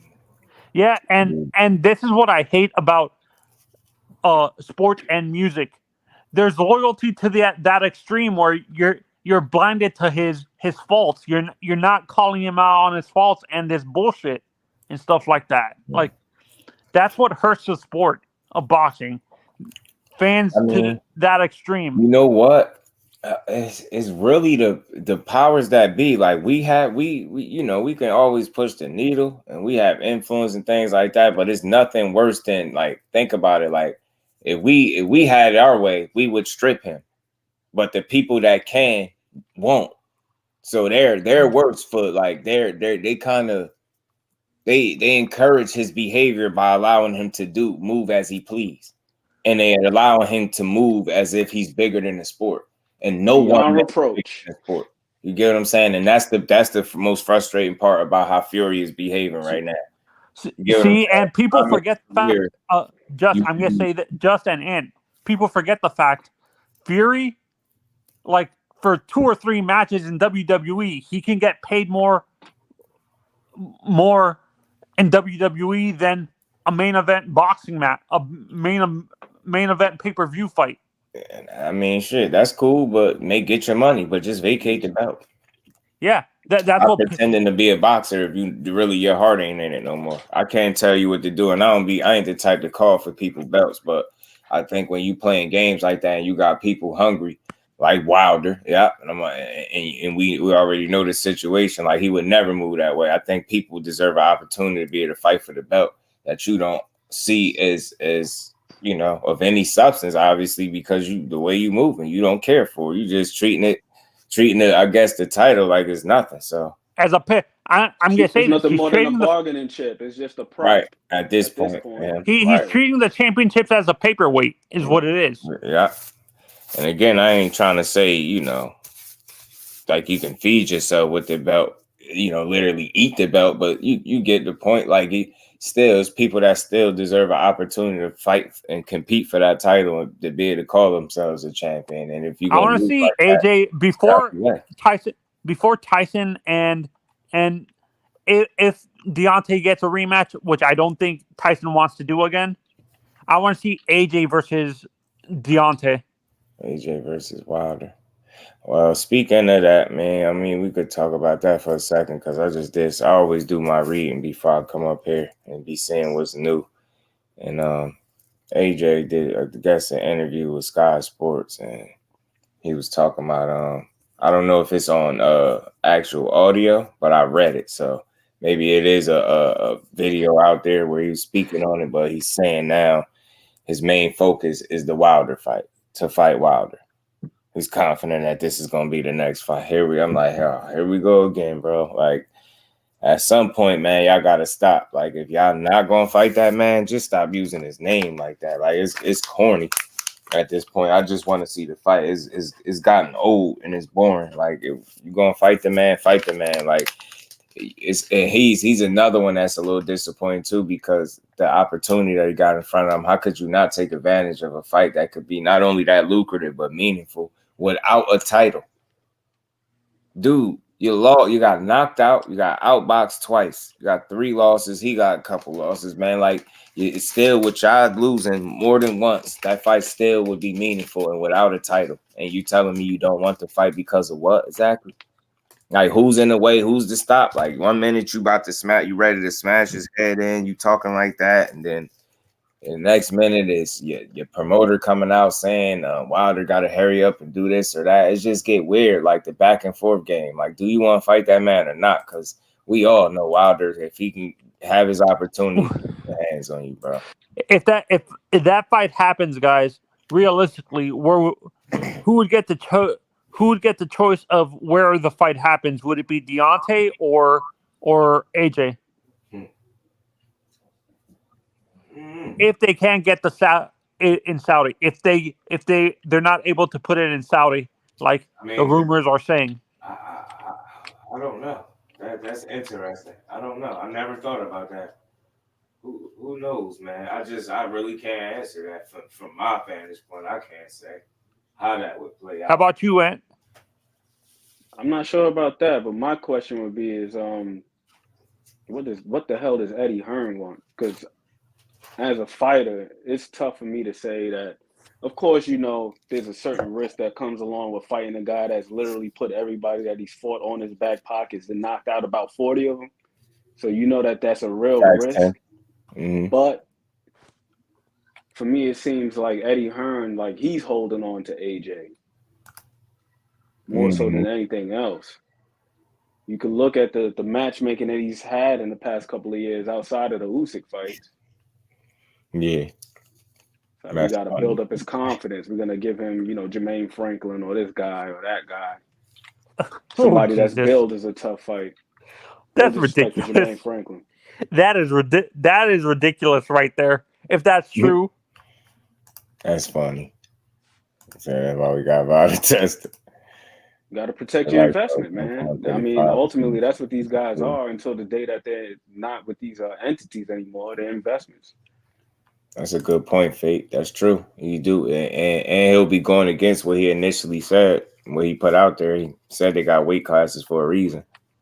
Going up to 68 will be going against what your initial way of thinking. Because that, you know, that was your first thought. That's probably what you truly feel. Like anything else could just be bravado or keeping your name out there and keeping people talking about you. A way to try to market yourself some more, anything.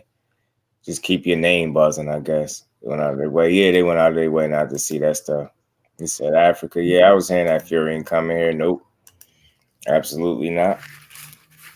Is there anybody? Do you guys think a guy like Big Baby is ready for a Deontay, or you think he needs more seasoning?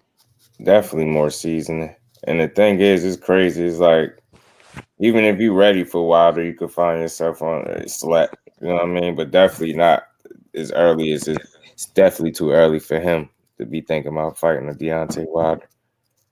No, because pulling straight back, it gets you punched into the sunken place, all the way into the sunken place. Like that'd be a vicious knockout.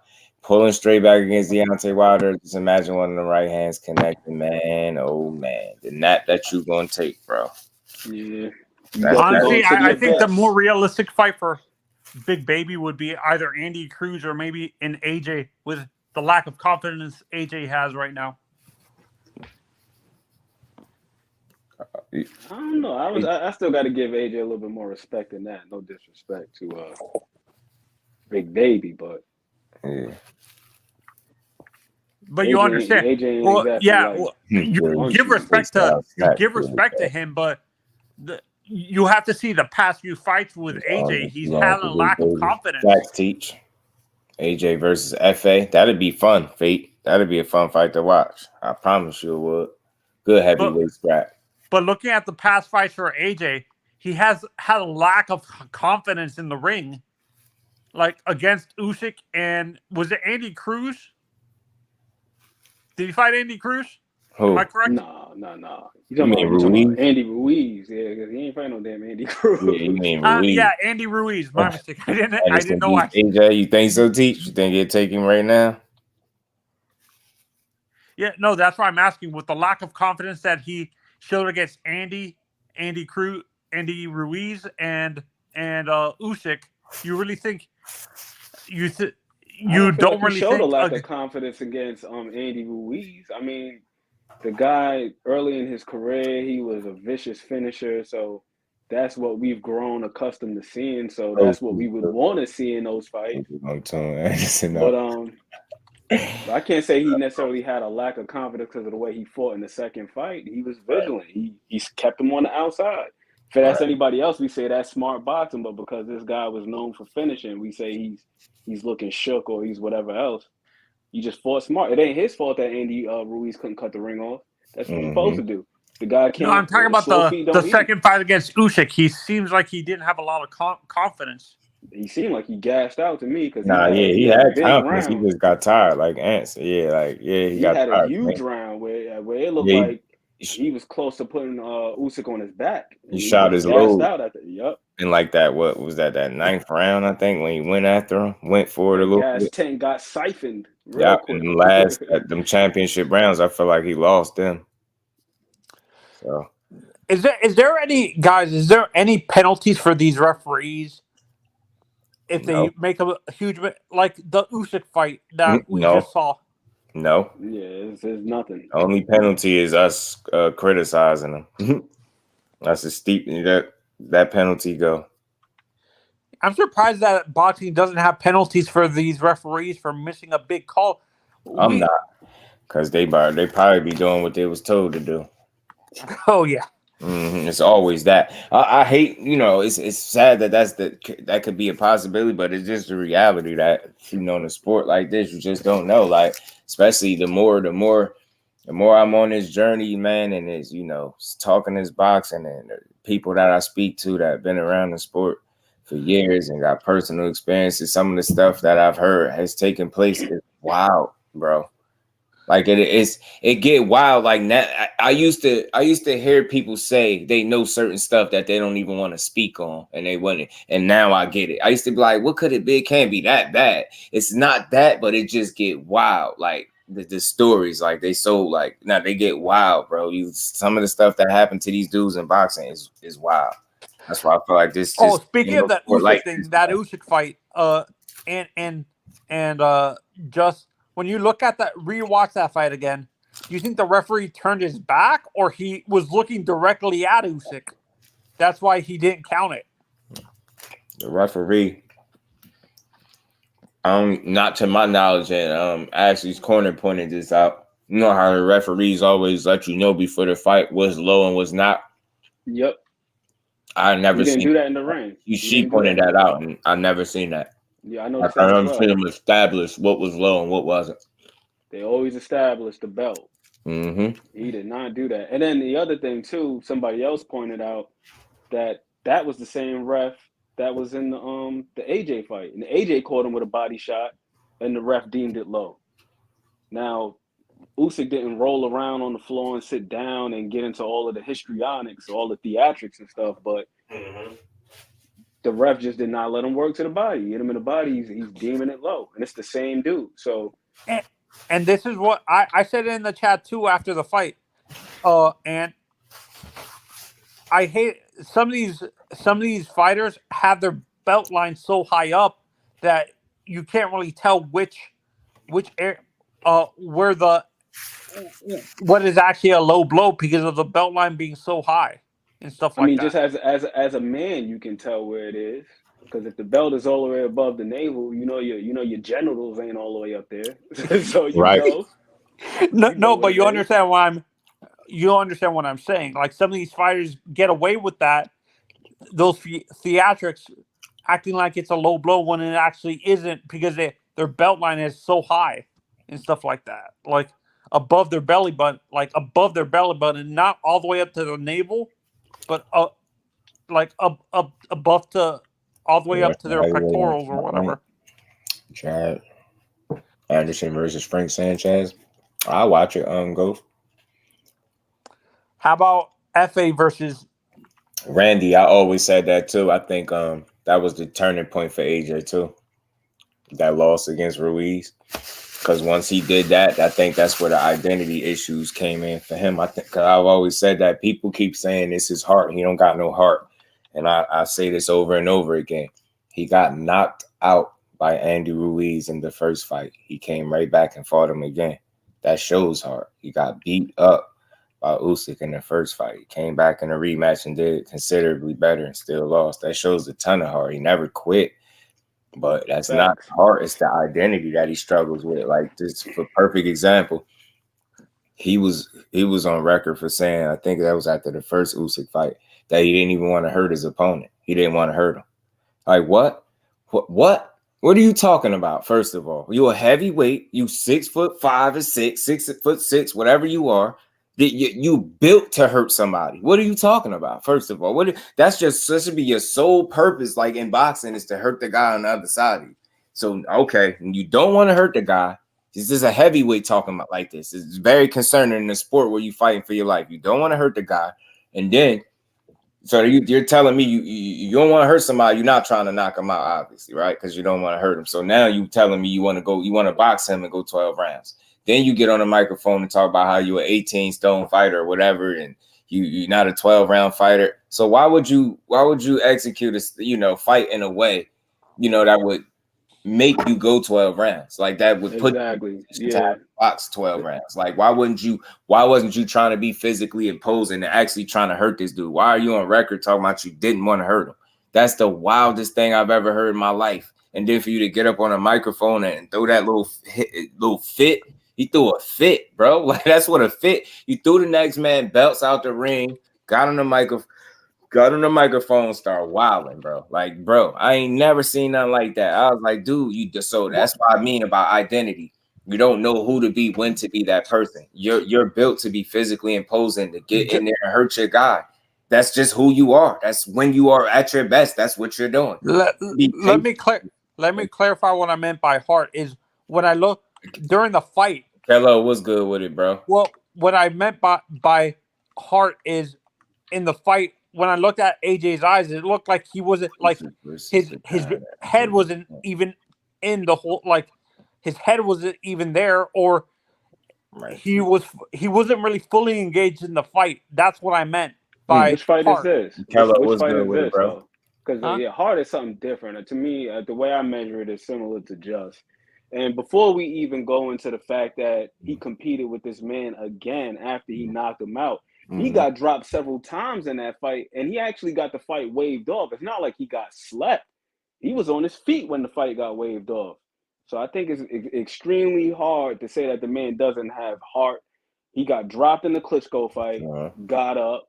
He got hurt in the fight with Dillian White, kept going. So I don't think it's a heart thing. I think it's more like what Justin is saying, the identity. Just knowing, he got to get his mind right and establish who he is. And exactly. And that, so what I'm describing is something different. In my personal opinion, yes, I believe you're describing something different because I can't see a guy get dropped multiple times. Maybe you could say, what, fighting. Yeah, you know what? Maybe it's not heart; it's temperament. You can say that. Yeah, when I looked at his eyes, it seems like he wasn't engaged in the fight. Like his temperament wasn't engaged in the fight. Right. He'd be disengaged, and he had those lows in the fight where he's thinking, he's overthinking. And A1, nope, not from what I heard. I haven't heard that they had any success so far with that. You know what I mean? They was saying they was going to petition to try to see, get a ruling changed, and it seemed like they was kind of desperate, A1, because when I did the reading on it, they were saying like to either get it changed to a no contest or at least a rematch. So it seemed like they're a little dead, like they trying to. I don't think it's going. William, old school, my brother. What's good with it? Well, how you feeling, bro? It seems like we have this more. Fake. King of 47 was good. Oh yeah, that dude. I know what you're talking about. That guy. I don't even know say his name, but yeah, him. I know what you're talking about. King of 47. Mm-hmm. Don't even try it. Hello, how you feeling, Brody? Roy Rage, just now look. Speaking of that, bro. Speaking of that, because y'all know I'm a fool. Y'all know I be keeping these little clips. Hey, good work. Keep it professional. What? Who you talking to?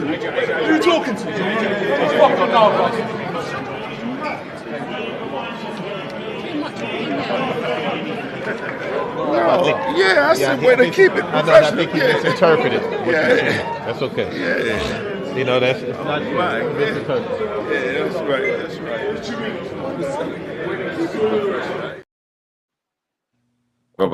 Talk about raging out. Y'all seen it? Who you talking to? Like dude said, wait, professional. He thought he said something else. Remember that was after the second Usyk fight, I believe, when he threw the little tantrum, threw the man belts out the ring, and then try to grab the mic. Yo, Usyk even looked at him like, okay, what's wrong with him? Like, what's his problem? He started telling him, like, for me, when I look at that reaction, better than me and something. Well, I was like, yo, what is he? Yo, AJ, chill, bro. Like, you didn't owe nobody no explanation after just fighting a much better fight than you did in the first one. You killed the moment with that. You soured the moment. Like, all right, you lost to the better man. Cool. You weren't supposed to get up there and just hissy fit. And you can tell he got yes men around him because nobody saved him from himself. Nobody walked up to him and was like, hey, yo, nah, not right now. This his moment. You took that from him and threw the man belts out the ring. Now the belts don't matter after you get beat up. Like, that's the only thing I ain't like. But I think I like Joshua, though. I think he See, just like, the way he reacted like that, I think he put a lot of pressure on himself too. I don't see that as road rage like some people are thinking. When I look at that, is temperamentally, like I've talked to a lot of people from the area where AJ's from, like a lot of people, and they say that temperamentally, like. That's how people act like that. Like they go to a 10 right away. That's a personality quirk in that area where AJ's from normally. That people go to. They don't have a middle range in terms of how they react to things. They go all the way to a 10 right away. I get what you're saying. Yeah, it's no middle ground. It's like 0 to 100 type. Yeah, it's like people from. And I think it's because again, it'd be a lot of pressure on him. It is like you got to think like to just keep winning. You get what I'm saying? And he feel like that's what everybody expect. He expected from himself, and then you go out there and you come up short when you know in your heart of heart you tried everything you could. Like you really put the work in the gym. And then you still fall short. And I think that just be a knee-jerk reaction. Like sometimes you just need to take a minute, you know what I'm saying? And realize like you really, all jokes aside, he put a good performance together in that rematch. I had much respect for the way he handled himself. And you could see the area where it kind of just went wrong. It was very competitive. And he had Usyk hurt and he went for it a little bit. You get what I'm saying? And I think he shot the load right there, and then them championship rounds just wasn't good to him. And Usyk and I said this before. Me, you, and Ant talked about this when AJ was looking for the trainer. Ant had came up once talking. I said that for me, realistically, it was a mistake for that to get Robert. I ain't never hear that one. That bro said sponge chin, yo. Nah, he would have wanted to smoke with you. Well, we'd have to jump him, bro. You call AJ sponge chin, we gonna have to jump him, yo. He gonna want to smoke. Punch chin. Oh, Jesus. That ain't gonna be no good, bro. No, but what I was saying, me and you, Kello. When we were talking about the trainers, when AJ was looking for trainers, and he decided. Who did he decide to go with again? Was it Robert Garcia? And I said this. It was a huge mistake for him to go to Robert Garcia when Robert really didn't have a track record of training heavyweights.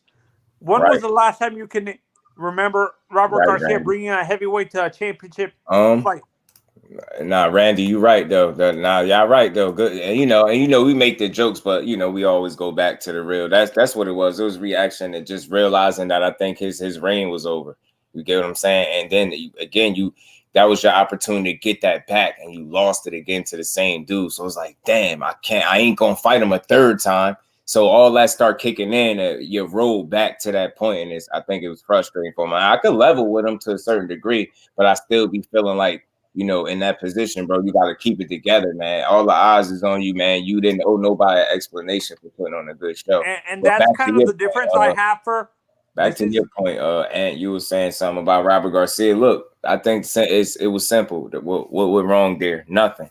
AJ went wrong there. He hit the panic button too fast.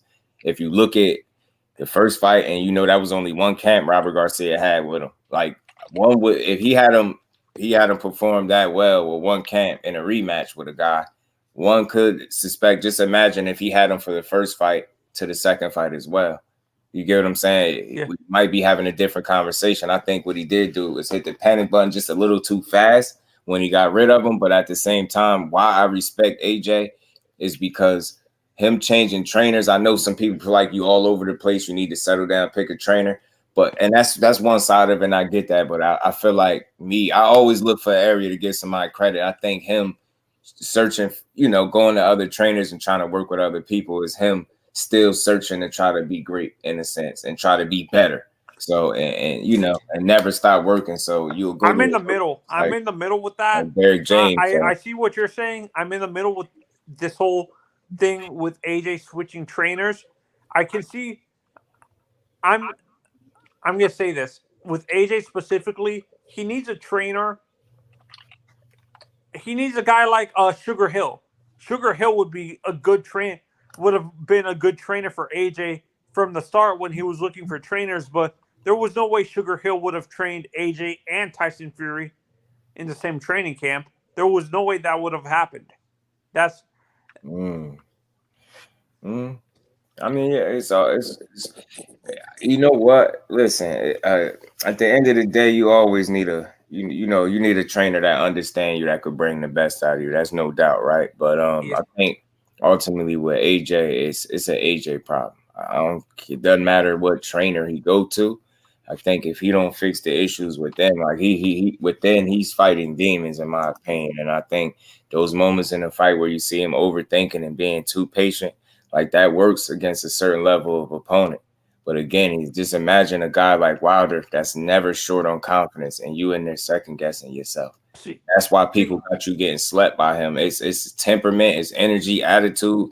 Notice people, it's not even people are, say Wilder ain't skilled this and AJ got more of the skill that. But look how they're picking that fight. And that's for those reasons, like it's confidence, temperament, energy, attitude. Like Wilder is never short on confidence, and you're not going to find him like that in the ring with you. And if you're like that with him, the only thing in store for you is a nap, an untimely nap, and probably against your will too. So like, it's an AJ problem. He has to fix the problem with him. And I don't know if he can get, it's like a mental block. I don't know if he'll ever be able to, put that. And this is where I'm going to ask you and Ant, if you see a fighter, a boxer at the elite level go to a sports psychologist, do you guys find that, being that this is a combat sport, do you find that weak-minded? Brody?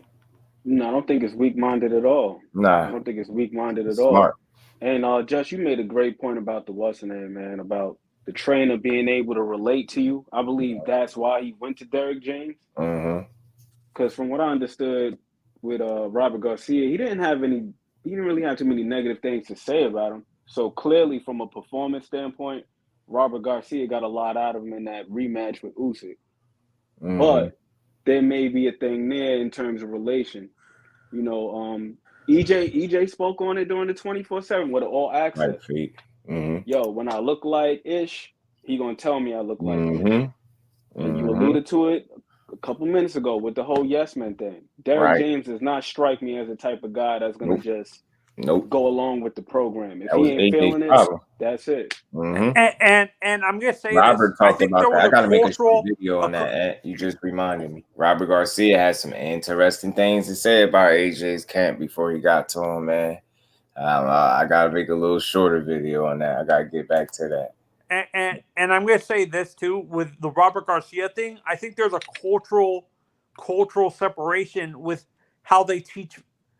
Robert Garcia has that mentality, how to train his fighters, where they go ahead without caring about their defense. And AJ comes from the way he was trained before. I think they taught him how to use his defense before coming forward and stuff like that. Like, I think there was a cultural separation with how Robert Garcia trains his fighters on, and with where AJ came from as a fighter.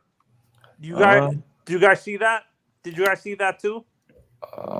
I gotta disagree slightly because Robert Garcia's guys know they're not defensive wizards, they're not slick.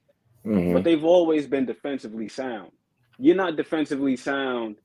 You're not defensively if you can't make it 12 rounds with ERROL Spence. Mikey Garcia knew how to survive in it, and that's something that's taught. Right. Yeah, I'm about to say, they definitely not get knocked out. Yeah, so they're not wizards. They're not Willie Pepping there. They're not slipping and sliding and moving all over the ring, but they keep their hands up. They got solid footwork. They know how to avoid big shots. So I don't think that's the issue. Like that. But I will say maybe from a cultural standpoint, maybe that barrier.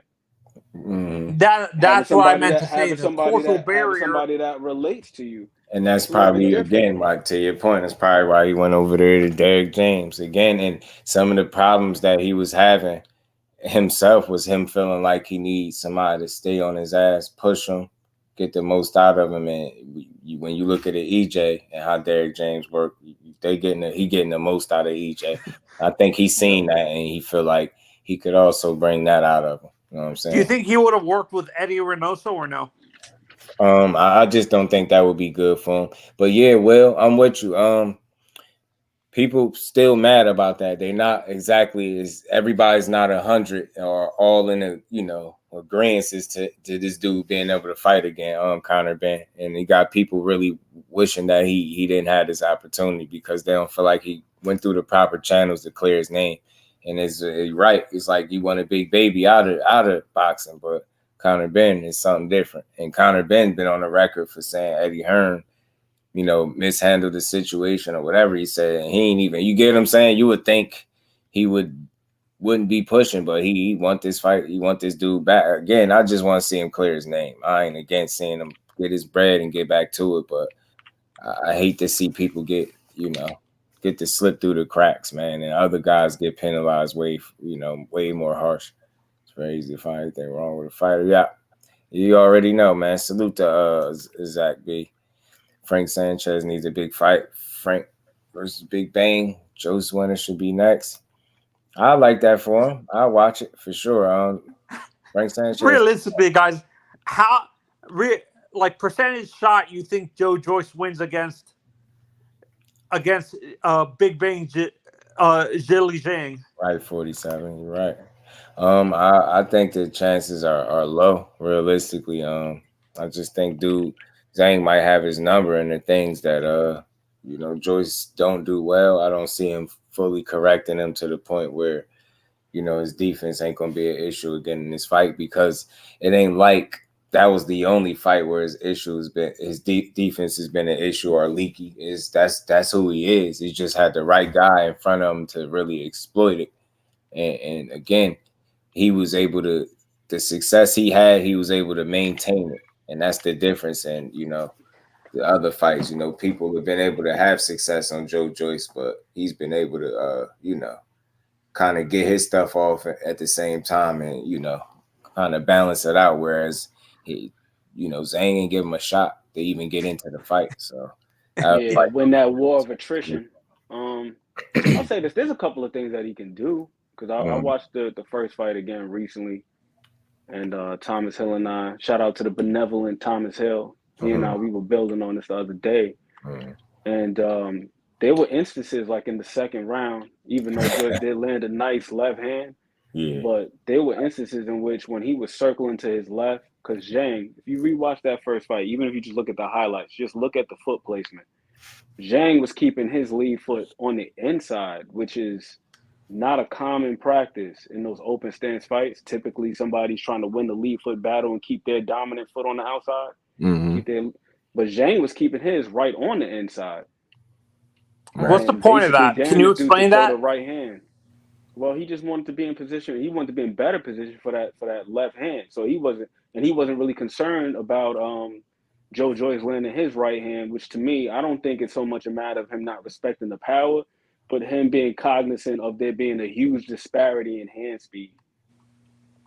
So why is it? That's a question. When a fighter has great footwork, why is it more common for them to have their lead foot on the outside instead of the inside?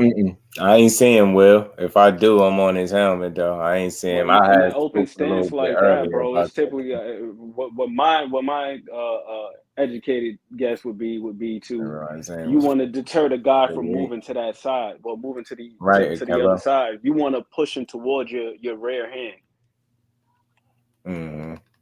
Yeah, Conor Bender's fight. What? Being able to just cut that ring off. Bro, he know how to break the boxing down. He's very educated with breaking that boxing down. Bro. But yeah, man, there were a couple of times where he was able to make Zhang miss just by moving laterally and just getting off the line. Because again, he don't really move his head like that. So just move your legs and just change the target. Exactly. Who's been and fighting Rodolfo Orozco or something like that. Rodolfo Orozco. Yeah, right, I know. Kello. Right. But I ain't seeing Will. I remember the name. I know who you talking about because he had that 12 at the end of his name. Fox 12. I be going back sometimes watching, looking at chats and stuff, looking at stuff. People be thinking you don't see stuff. That's why I started off like that. Slipping stuff in there. I hate to see that. I don't like to see our energy disrupted. We love to build in here, and I hate to see somebody come here and be disrespectful to my boy. Yeah, I could. Yeah, that's crazy when you told me he said that. I know who I remember though. I'm definitely not gonna forget for sure. So you think it's not? So, Ant, you don't think Zhang was not respecting his power? No, I think that he was aware that there's a huge difference in hand speed. By the time you even get your right hand, out of the station, so to speak, I'm already landing on you. Right, 47. There's a huge difference in hand speed. Devin versus Regis. I tell you, it could be. I feel like it's only two ways that fight could go for real. With Devin and Regis, it's either going to be Regis, having to, find a way to deal with Devin's movement, his jab movement, speed. You get what I'm saying? I think those are going to be advantages for Dev. Youth, you get what I'm saying? Regis getting up there, getting a little older. You know what I mean? His feet aren't as fast. He got the much shorter arms. That's going to be an issue for him. So it's going to be a matter of him having to cut the ring, make the ring as small as possible for Dev. I think get shots into the body. He going to have to try to establish his own jab. You get what I'm saying? I don't think that's going to be easy to do dealing with the much longer guy. And, you see Regis, he had some issues in the past establishing his jab, falling short, reaching, things like that. I think Dev would be able to take advantage. And if he's able, does Regis tend to lean in when he throws punches? And stay on the outside. Nah, he don't really lean too much when he throws punches. I did a little film study recently, probably about 2 weeks ago. After chopping it up with Jay, shout out to Hardcore Boxing News. But he and I, we were building on this. I'll say this about Regis's jab. Initially, I thought it was just him just always falling short. Right. But what I did notice with him is that he also uses it to kind of control traffic a little bit. Yeah. Right. He's not always looking to land it, but sometimes he'll just throw it out there just to control traffic a little bit, muck things up. Yeah. And allow the guy to step in. Another thing with him too is what I noticed when he fought this dude, Kerr Relic, who was the last Orthodox fighter that he fought before Zaria. He started out circling to his right, going away from Relic's lead hand. Not his lead hand, his rear hand. Because this dude was 23-2 with 19 KOs, so clearly had power. Yeah. So Regis was circling away from his rear hand. Then there came a moment in the fight where he was able to counter this dude, dropped him with a shot to the body. Then right after that, what did he do? He started circling back.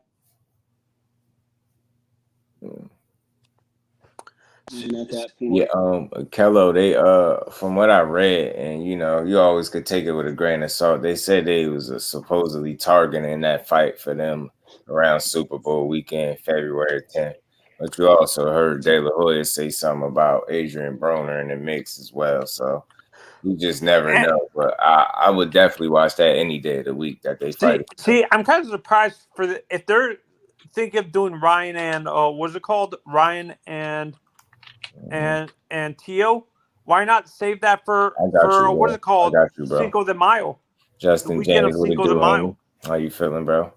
But yeah, and then again, if Regis is to be successful, he's gonna be able to cut the ring, get in Dev's chest, his wheelhouse, and land those big shots that he like to land.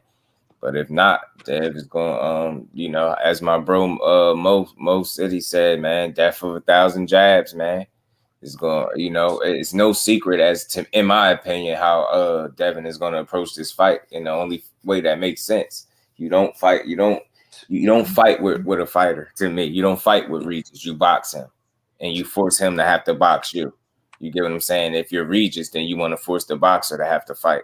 It's really that simple. I think he's gonna have to, though. I think at some point Dev is gonna have to, not just because Regis is gonna make it tough on him, right?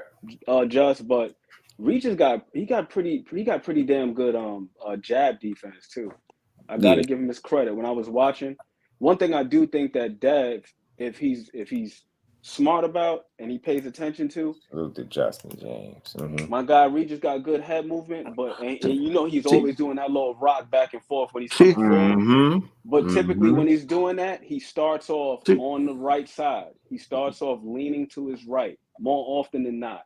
I'll probably say 9 times out of 10, when he's coming forward and he's doing that little bob and weave, he starts off to his right. So you wait for him to go to his right, and then boom, time it and throw it where he's going to be, because he's going to come back to the center line eventually. I watched breaking down Devin. I watched a guy who used to be a trainer or a coach, a boxing coach for the amateurs, U.S. amateurs, and he was breaking down Devin's, like he did an all 22, like you see for a quarterback in what is it called in the NFL. He did an all 22 breakdown for a few of Devin's fights, the past few, and he described Devin's jab as a pot-shotting jab. What does that mean? I've heard multiple people describe Devin's jab like that. What do they mean by a pot-shotting jab? Well, if I had to guess what he meant by that, typically pot shotting is like when you just land in a single shot at a time. Like you just throw that shot. You're not really looking to throw too much. But Dev's jab is pretty active. But here's another thing that I think Falk plays into Regis' favor in that regard. If you look at the CompuBox stats, even against Jojo Diaz, Dev's jab doesn't really land too often in an open stance fight, which this will be, because it's going to be southpaw versus orthodox. His jab is not that effective against southpaws. And I think it's primarily because their lead hands are in alignment with one another. They're parallel. So Dev is going to have to throw something besides that jab. He's going to have to throw something besides that jab. For his jab, how would he, if he wants to have his jab be successful against a guy like Regis, who's a left-hander, a southpaw, how does Devin make that more successful? Does he add more punches to cover up the jab, or is there a way he can make his jab successful against a left-hander? Well, that's what I would say. What you just said, bro. I think that he doesn't necessarily have to look to land it, but kind of just use it as a setup punch, or as like a placeholder, or like a blinding jab, something to come behind it, though, right? Something something got to come. And that's for both guys. That's the crazy part. But if I would say, Regis for sure got the heavier jab, but I would suspect it's going to be a bit harder for him to land it because of him having a shorter arm. So I think Dev, he's coming to establish his jab. The key is for him being able to put the punches together after that. And how bro mentioned him going to the body, how he did Loma. I don't think he'll approach it in that manner, like coming forward on the front foot, because I think of the firepower that Regis possessed. But I do see him using that stab down to the body. I do see him, throwing shots to the body for sure. But he going to pick his shots. I think he's going to be smart about it. You know what I mean? But I think he was a little confident against Loma coming forward. I'll add one thing for Regis' footwork to maybe counteract a little bit of Devin's footwork. Maybe do the thing that you saw with Zhang with Joyce, where he put his lead foot inside the lead foot to prevent Joyce from moving side to side. Instead of putting his lead foot on the outside, put it on the inside of Devin's lead foot to cause Devin to maybe adjust his foot placement throughout the fight. Can that actually work for a guy like Regis, putting his lead foot inside of Devin's lead foot and pushing it further out, or no? I mean, foot position is one of the most important parts. It's going to be one of the more important factors, I think, in this fight, their feet. And we already know Dev got the faster feet, but do Regis have, the educated feet necessary to be able to contest Devin's movement? Because he's going to be moving in this fight. That's going to be a big part of it. He's going to try to box him and move, keep him on the outside and pick and poke. I don't see him trying to sit down on shots and get super brave. I don't think that would be smart. So that's how I see that fight going. But yeah, the feet are always important, man. If you ever watch a fight and pay attention to the feet, bro, I'm telling you, you'll learn a lot, man. Foot positioning is very important. Range control, distance. Devin needs to start sitting down on more of his punches. It seems like he still. That's 100% fact, Will. 100% to me. If Regis cut the ring off, goes to the body, takes the air out of the tires early, if he's able to do that, slow him down later, and he could set himself up for a stoppage late. But that damn sure wouldn't be easy, right? Dev is gonna make it hard because he's very athletic, he's young, he's gonna be in shape. It could be a little stronger at the weight. Who knows? We're just gonna have to wait and see. I see this being a good challenge for both guys, despite how this fight. I don't think it'll be one-sided. Some people feel like Regis gonna just get outboxed thoroughly. I think he's gonna present his level of issues for Devin. It seems like Vegas has it. I was in that crowd initially, just when the fight was first announced. But then after I went back and I watched Regis against other orthodox fighters, I was like, okay, so this is something that's pretty typical in terms of like how he used the jab, where it looks like it's falling short. Right. But I saw like, okay, he's trying to occupy space here. And then the other thing that you just said. True. For me, I don't think that the issue is Regis's foot speed. It's what you pointed out previously, bro. It's that damn reach.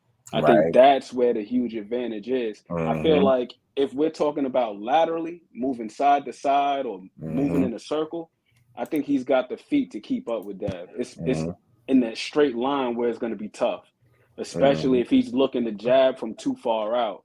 Right. Now, I don't think that trying to jab with him is necessarily like the best strategy unless he's willing to take one to give one and he's going to just walk through something to and that's the issue I've seen with Dev the past few fights. It seems like he doesn't consistently throughout the fight sit down on his punches. It seems like he just lays off sometimes, where it seems like the fighter, I'm not saying fighters are walking through his punches. It seems like they're shaking it off and like it's not affecting them. I mean, it seems like Devin doesn't constantly throughout the fight sit down on his punches all the time. I mean, that's his natural instinct is to be defense first. Like what you seen in that Loma fight, coming forward, being on the front foot. That's him, attempting to, show a different dimension or layer to his game. That's not normally his comfort zone, his wheelhouse. Like that's why I respected the approach. I think, whenever the few fights, because it's not the only fight he was on the front foot. He did it in the Jojo Diaz fight in an effort to be more entertaining and something like, what I'm saying, land more shots or whatever he his reasoning for it. But I noticed he's more susceptible. Did he do that with Kambosos? Wasn't he on the front foot with Kambosos? I mean, to some degree, but he still was cautious when he needed to be for the most part. Like I feel like with Loma, he was trying to make a point and try to low boy him, and I think he found out that you can't do that with Loma. It was tougher to do than he thought. Like he's susceptible to getting hit more when he's on the front foot trying to come forward. He can be a bit elusive in there, but I know his defense suffers a bit more when he's on the front foot as opposed to using the legs to get out of trouble. Absolutely. I think that Dev is great at transitioning from offense to defense, but not necessarily from defense to offense. And I think that that's also part of why it seems like he doesn't have much power, because more often than not, he's not hitting these guys with any shots that they're not seeing. When you compare him and Shakur, and people say, oh, Shakur don't really have that much power either, but in his last several fights, he's either gotten a TKO or he's at least dropped a guy. or visibly hurt him. And I think that part of it is the transition from defense to offense, where he's catching a guy as they're reaching, as they're throwing something, or when they're out of position. Where Dev is great at, like, all right, I can establish my jab, but I'm not going to hit you in between your shots. Yeah, you make a great point. Right, man. Damn. Yeah, and when the thing with him, his defense is pretty good. Like, he ain't no fool on defense, but it's when he's on defense, he's on defense. Exactly. You get what I'm saying? And like you say, he can transition from, the offense to the defense, but vice versa. It's not so much. It's more so when I'm on defense, and then it'll set the offense, obviously, and then he can transition from there, but not so much vice versa. And that kind of... Why does Devin struggle with that, you guys think? Is it just his style? He's a way too much of a cautious fighter to be risk-taking? Is that to the point where it's a detriment to his popularity as a fan-friendly fighter? Be it, man. It's like we were just talking about with AJ, temperament. I'm about to say that temperament and just natural... Just that's who he is as a fighter, like to be defensive first.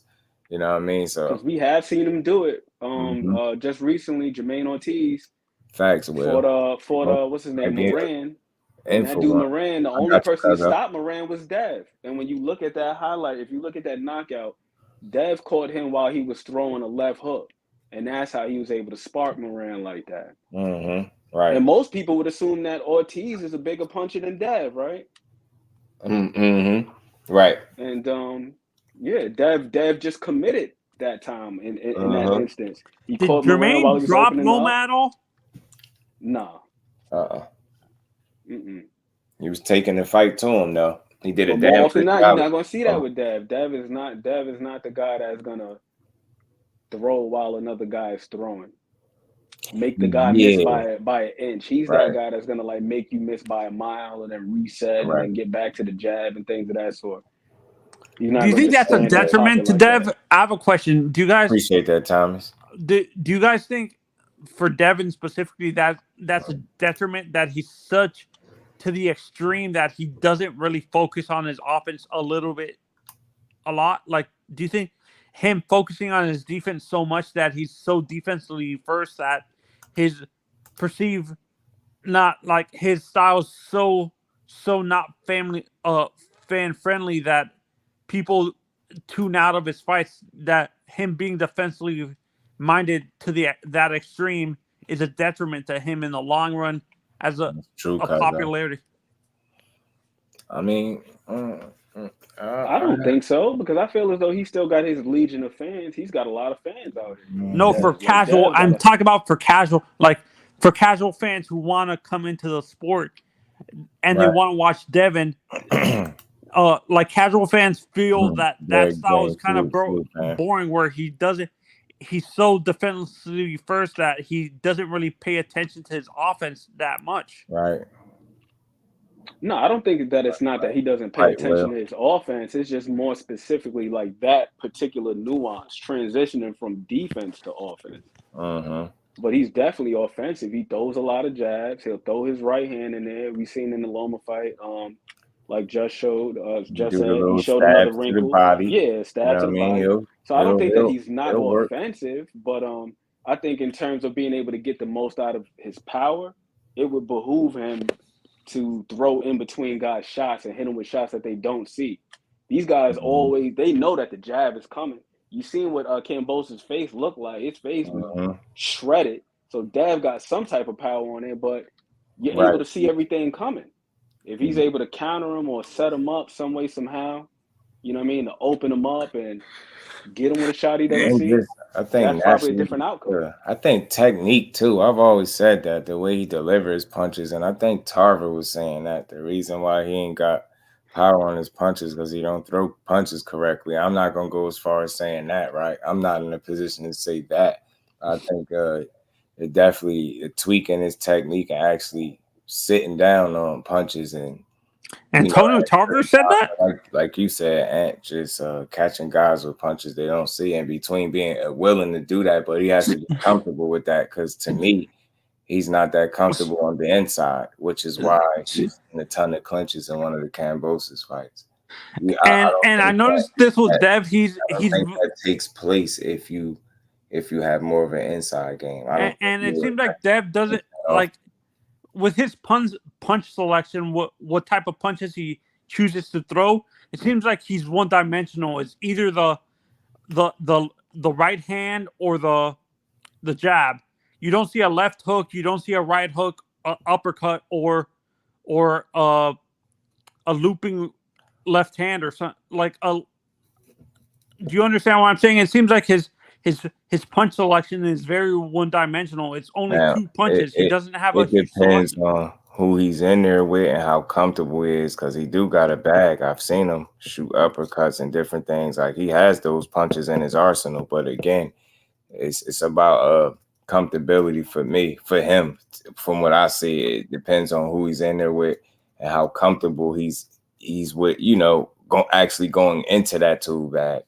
You get what I'm saying? Like Kambosos, to a certain extent, even though he was very dominant, he still kept him honest to a certain degree. He didn't go into his bag as much as I felt like he could have, because it's like he only wanted to use the necessary tools for the job. And in a sense, that makes you smart. But from an entertainment standpoint, it leaves something on the table. And it's going to always be those people asking for you to do more. Even though you dominated, they're going to say, man, he still could have did more. So there's that. And that's what he got to deal with. And he got to balance that out, because you don't want to find yourself in a situation where you're trying to entertain fans to your own detriment, like Timothy Bradley almost learned the hard way. Yep. Provodnikov. Did what is it called? Did he use more of his tool bag in terms of punches against Loma, or did he still do the same thing that he did with Kambosos, where he only showed his jab and his right hand? He didn't show like an uppercut or a left hook or something like that. I thought he mixed it up pretty well against Loma, but I'll say this though, Josh, you worded that so beautifully, man. Using the right tools for the job. Like if you don't got to do more than jab this guy and hit him with an occasional cross or something like that, why overcomplicate it? And then back to the whole temperament thing. With Dev, it seems as though like it's in his nature to take precaution. And with throwing some of these other punches, such as the uppercut, I've heard Sean Porter speak on this before, that he never really threw him too much because of the openings that you're creating for the other guy in the event that you throw it from too far out or you just a little bit off. You know, every time any punch you throw, you know, there's that probability of being counted. So with Dev, of course, he likes to throw the jab, because the jab is not only an offensive weapon, it's also defensive as well. And he wants to maintain his range. And with him being at 135, he's pretty big for 135 in terms of height and stature. So, you know, it makes more sense to try to stay on the outside. And I actually appreciate that about Dev, because it used to piss me off seeing certain guys like Diego Corrales. It's like you enjoy this great advantage in terms of height and reach, but you don't use it. Paul Williams is another one. Right, Paul Williams and drive you crazy, bro. Robert Easter is another one. Man, watch a Robert Easter fight, bro. Right. So I'm like, yo, you should be I'm gonna use a current fighter with the dimensions that you possess. I'm gonna use a current fighter too. Wait, and I'm gonna use Sebastian Fundora is a perfect example of that now. Fundora. He's like, bro, he's the tallest 154 fighter, but he doesn't use his reach. That's like, why if you don't use your damn jab. I didn't think it was going to catch up to him as fast as it did, but I knew it was coming. And that's what happened. You know, use them physical dimensions and gifts that you blessed with. You out here giving up your reach. You know, height don't fight, but reach can teach. I always say that. Absolutely. You know what I mean? And you give up both in the effort to be, you know, gritty and try to bite down and fight. And although it's exciting for the fans, but that's a short-lived career. I'm telling you now, that's the crash and burn kind of style. Every fight cannot be a war.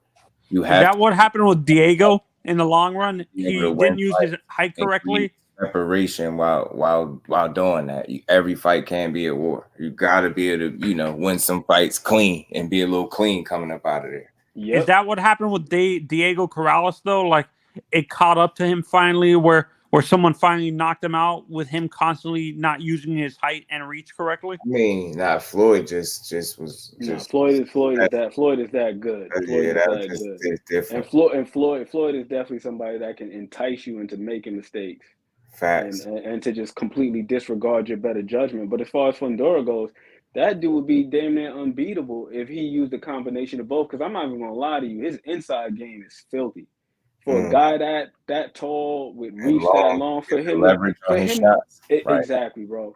Exactly. For him to be able to throw them little short little hooks and little uppercuts, I feel like, to me, that's the contingency plan. If he get past the jab, if he get past the straight right, then you resort to that. That should be that's what you resort to. That's contingency.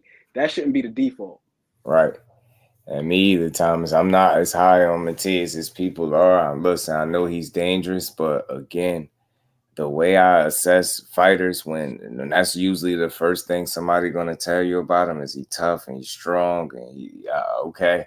I'm a skill guy, right? And I just know that at the elite level, guys got a mixture of all that stuff. And again, his issue, I think, is going to be his lack of awareness on defense, lack of responsibility on defense. I think, at that elite level, I said you need to have a little bit of everything in your bag. Your offense got to be intact, and your defense got to be your defense, not your offense, making up for your lack of defense. I think that will catch up to you at the elite level. You have to have both. And just this is where I'm on the other side of it too. I like the entertainment, but this is where I'm not a big fan. Dev is to the extreme. He focuses way too much on the skill instead of having everything. That's the issue with Dev too. Like he focuses so much on the skill to the extreme where it seems like he's not focusing on like the punch output and the power that his skill covers up for that, because he doesn't have those other tools in his toolbox. I don't think that he doesn't have them, though. I don't think that it's not that he doesn't have them. And I think, like, no, he doesn't use them. He has the my mistake. No, but again, like we were just talking about with Fundora, or even with Subriel Matias, right? It's like, why would you forego your advantage just for the sake of just doing so? Like, that's just stupid. So if you're Dev and you got the height and reach advantage in nearly every fight, it's like, why give that up? Make the other guy make you do something else. If he can't force you to do something else, that's not your problem. That's his problem. Right. If the guy can't cut the ring off, that don't mean you stop moving. That's his problem. And again, that's what makes Dev good, because he don't care if it's exciting to you. It's about the win. He'll deal with the rest later, and that will play to his benefit. Can Dev, what you guys are talking about, can Dev do that with a fighter either that's the same size as him or taller? Can Devin actually use his jab like that? If it, like his reach advantage, if the fighter's him or the same size and the same Linares. Reach? We saw it with the Linares fight. They're around a similar size. And then what happened when he abandoned that and he tried to do too much? Linares caught him with unnecessary shots. Ended up doing the stanky leg. So it's like why go out of your way to entertain people and get outside of yourself when you can just do this and get the dub? Like, and it's like you gotta know. I guess it's not knockout.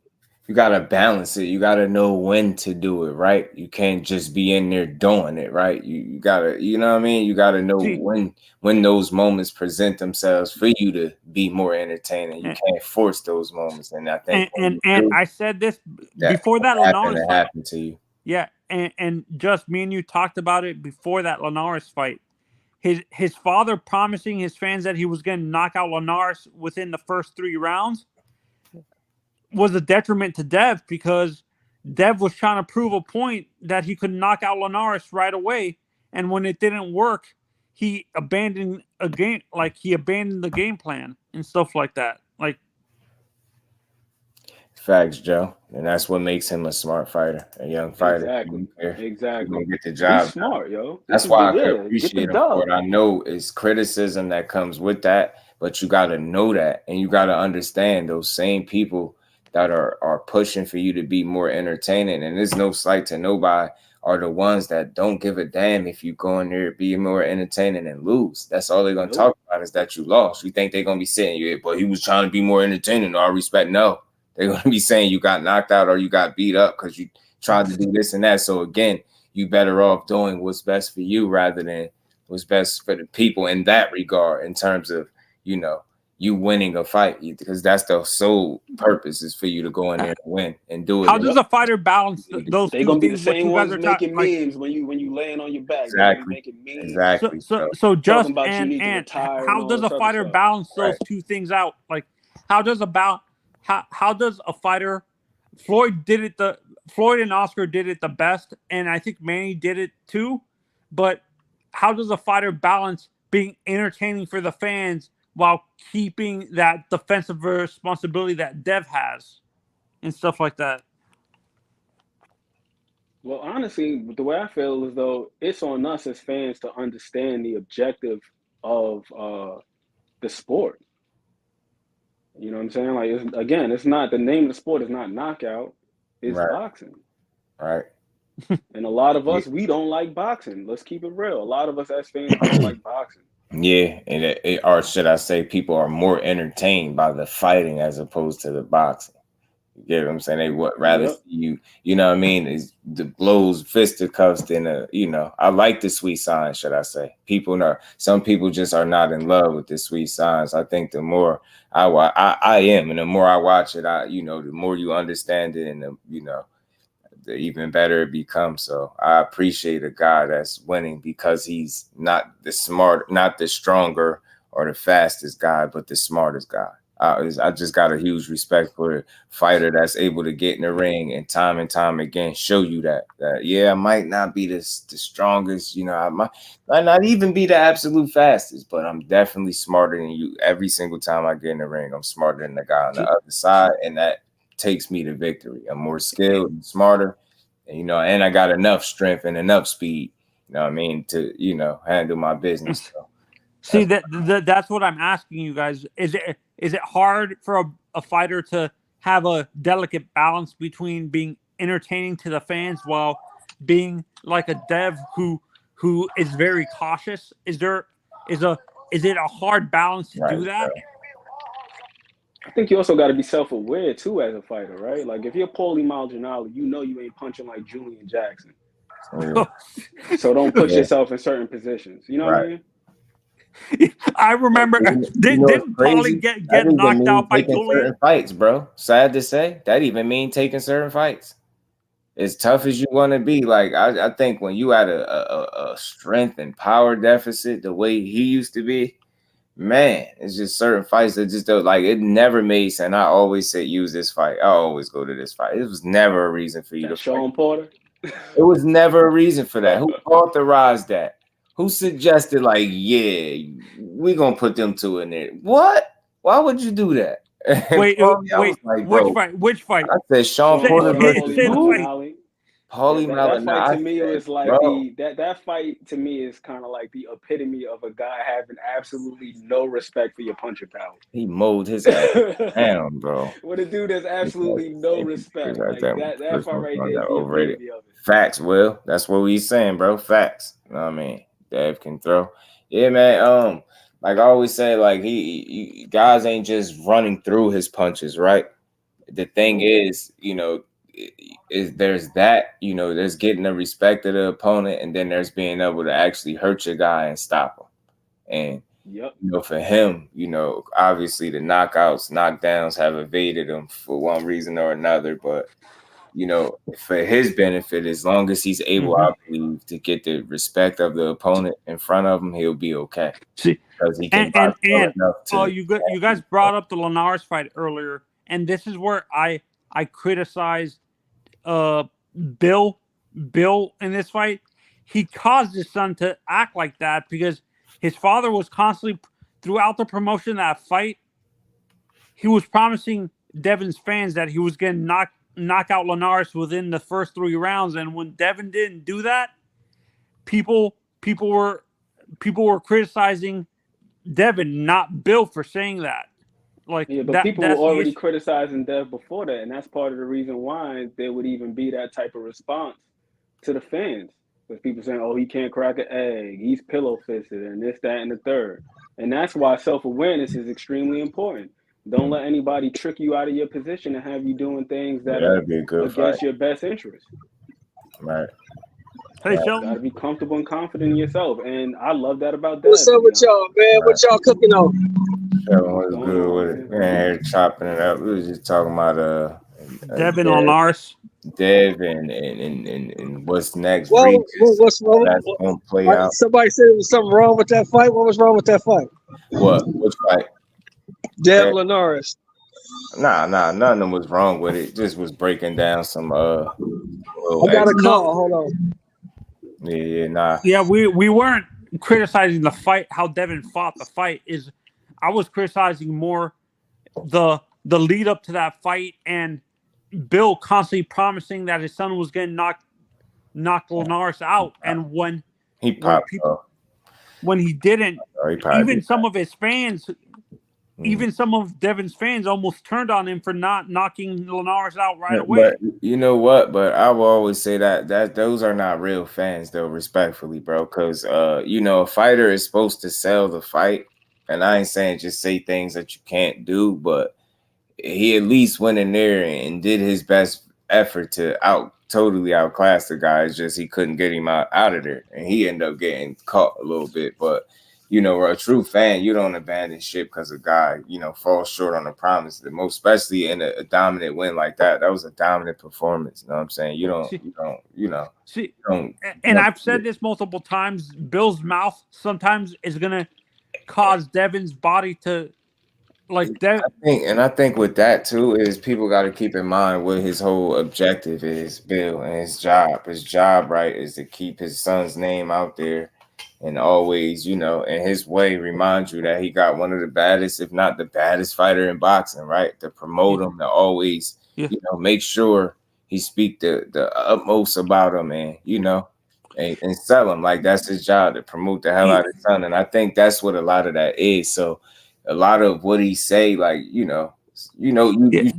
got to be able to. No, but in the long run for Dev, I'm worried for Dev's career in the long run. If Bill continues doing that, he's promising, his mouth is promising something that Dev's body can't cash. Is what I'm worried about. Not me, not so much, because again, it's promotion. At the end of the day, he's never gonna stop speaking the way he speaks about his son. And I think not only is he speaking that way because he's supposed to, but I think he believes it as well. I think, he believes his son is one of the baddest, if not the baddest fighter out. You know what I mean? So he going to always speak a certain way, but you just got to understand that. You get what I'm saying? And not take it, take it for what it is. Like, that's his job to promote his. Yeah, but I understand. You know what I mean? But hold him in the highest regard and make sure people look at him that way too, as he continue to, because think about it. He's been right 30 times.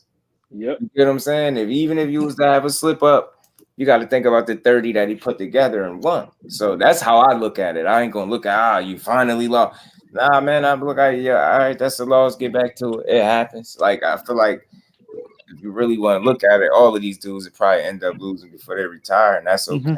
And I ain't going to be no different than none of them. Especially if they gave me a fight I wanted. I'm just different. I ain't here to be mad at you when you lose, bro.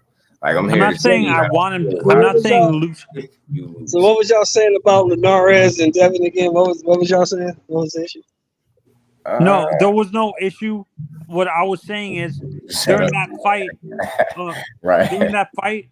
What I was saying, what is it called? Shelton. I'm not clear. Devin dominated the fight, is what I'm.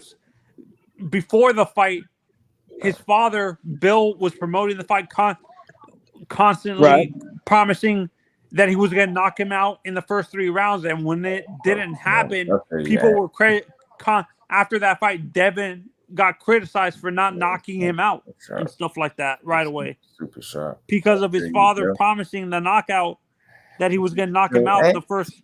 But that's just casual boxing fans, people who don't really watch the sport, not understanding that you're not going to knock everybody out. Just because somebody says they're going to knock you out doesn't mean they're going to knock you out. No, this was coming from hardcore boxing fans too. The same thing is, just because everybody thinks something's gonna be a dog fight, it don't turn out to be that. It depends on who shows up that night and who has the better camp, who's more prepared, who has fought people to prepare them for the guy that they're facing. All those things come into play. Yeah, and we were talking about a fight recently, the Paulie fight versus Sean Porter, and you were trying to figure out who authorized that fight, who allowed Paulie to fight. Hold on, Tony. Last time I checked, now don't get me wrong. I could be wrong now. Just won't you correct me if I'm wrong? Was Paulie not a 2-time world champion? Yeah, no. Yeah, but what he said? Oh, because I said that. I said, man, like. Man, who matched that was terrible matchmaking. It was no need for Paulie to ever fight a Sean Porter. Not in terms of like but damn, why y'all sitting in there like that? You know he won't be no better Sean Porter. Sean Porter treated Paulie but Paulie, but by his resume, because you know all these people that say they know what they're talking about talk about resumes. Yeah, by his resume, if you look at Paulie's resume, he was prepared for Sean Porter. Was he or was he not? Yes. No, that was the conversation. He was prepared for him. So they made the fight. Talking about the war of attrition. They made the fight. It was a sellable fight. The fight did well. Sean just mauled him, which we kind of knew going into it. But I'm saying, if you look at it on paper, it was a good fight. What fight? Which one? Paulie Malignaggi versus Porter. It was a good fight. A two-time champion versus a one-time champion. No, all of that stuff is none of that is up for debate. But you know, like we know what's up. Like Paulie just ain't got nothing in his wheelhouse. And it's so real. Sean Porter could probably stand there with his hands down and let Paulie take a shot or two, and he still would beat it. Like that's what I'm saying. We know, Shelton. You know, but we know that. Just people like us, we know that. But people go to the fight, they don't know that. Nothing is wrong with it, but that's my little inside joke. Like, who authorized that fight? We know that. Well, we knew that fight was a mismatch going in. We knew that fight was a mismatch going in. We knew that. Yeah, so no, I get this. It's hindsight being 2020 is what we're looking at it back then. Like we were thinking, who the hell?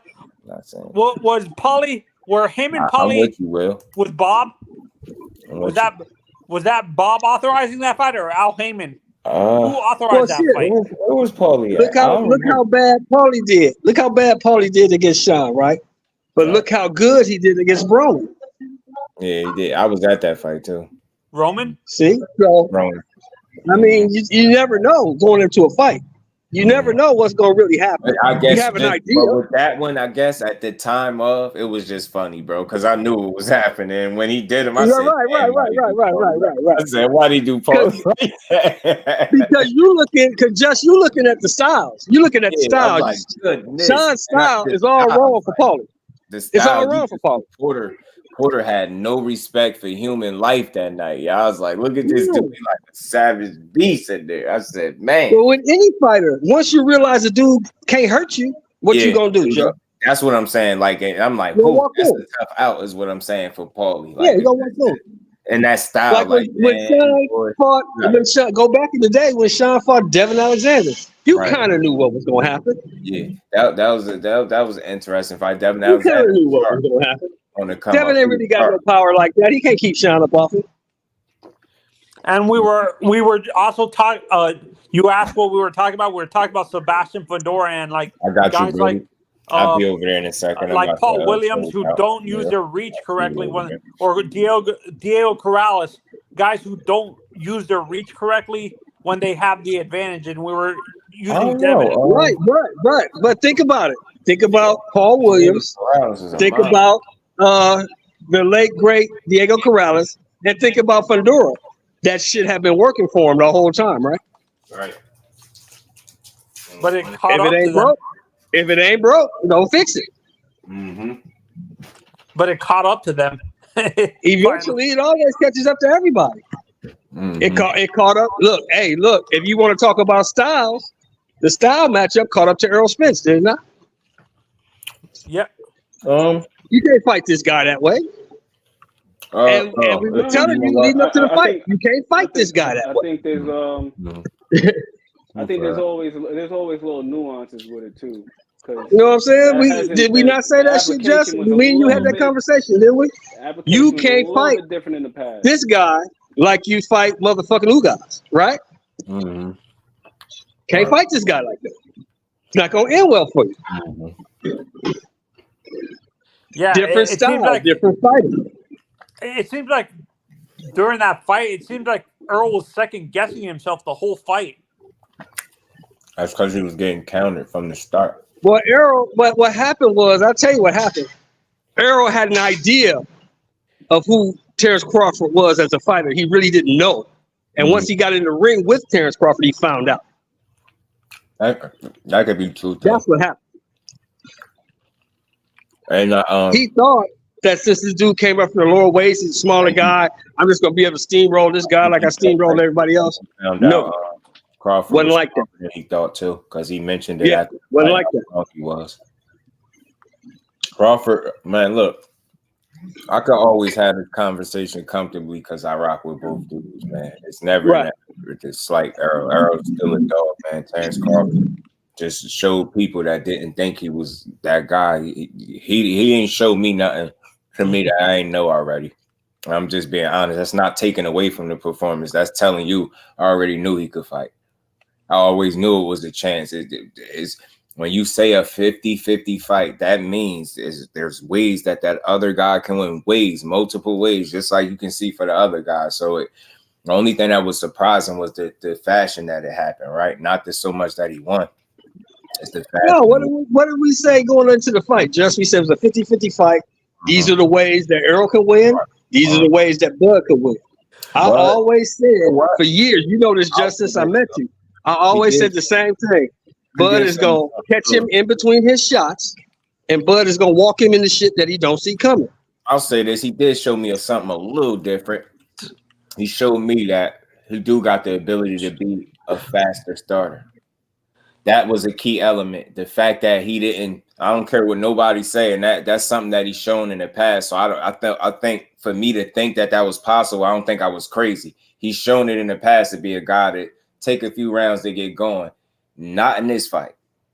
He was like on it from the vet. That the focus to me was on another level. Like, and he showed me his ability to change that element from being a guy that give up a couple early rounds, which would then that would be an advantage to Earl. You get what I'm saying? If you allow him to get going a few rounds and then you start going, the fight would be, obviously more competitive if it went that way. But the fact that he was able to kind of change that element and go from a guy giving up rounds to being on it from the first round, you get what I'm saying, all the way up into the stoppage. That to me was impressive. He didn't. I got a question. But that's what comes. What I was saying earlier.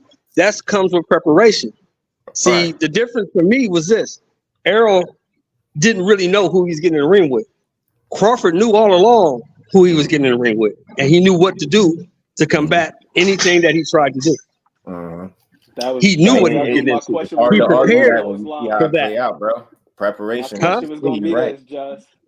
he prepared for Errol Spence.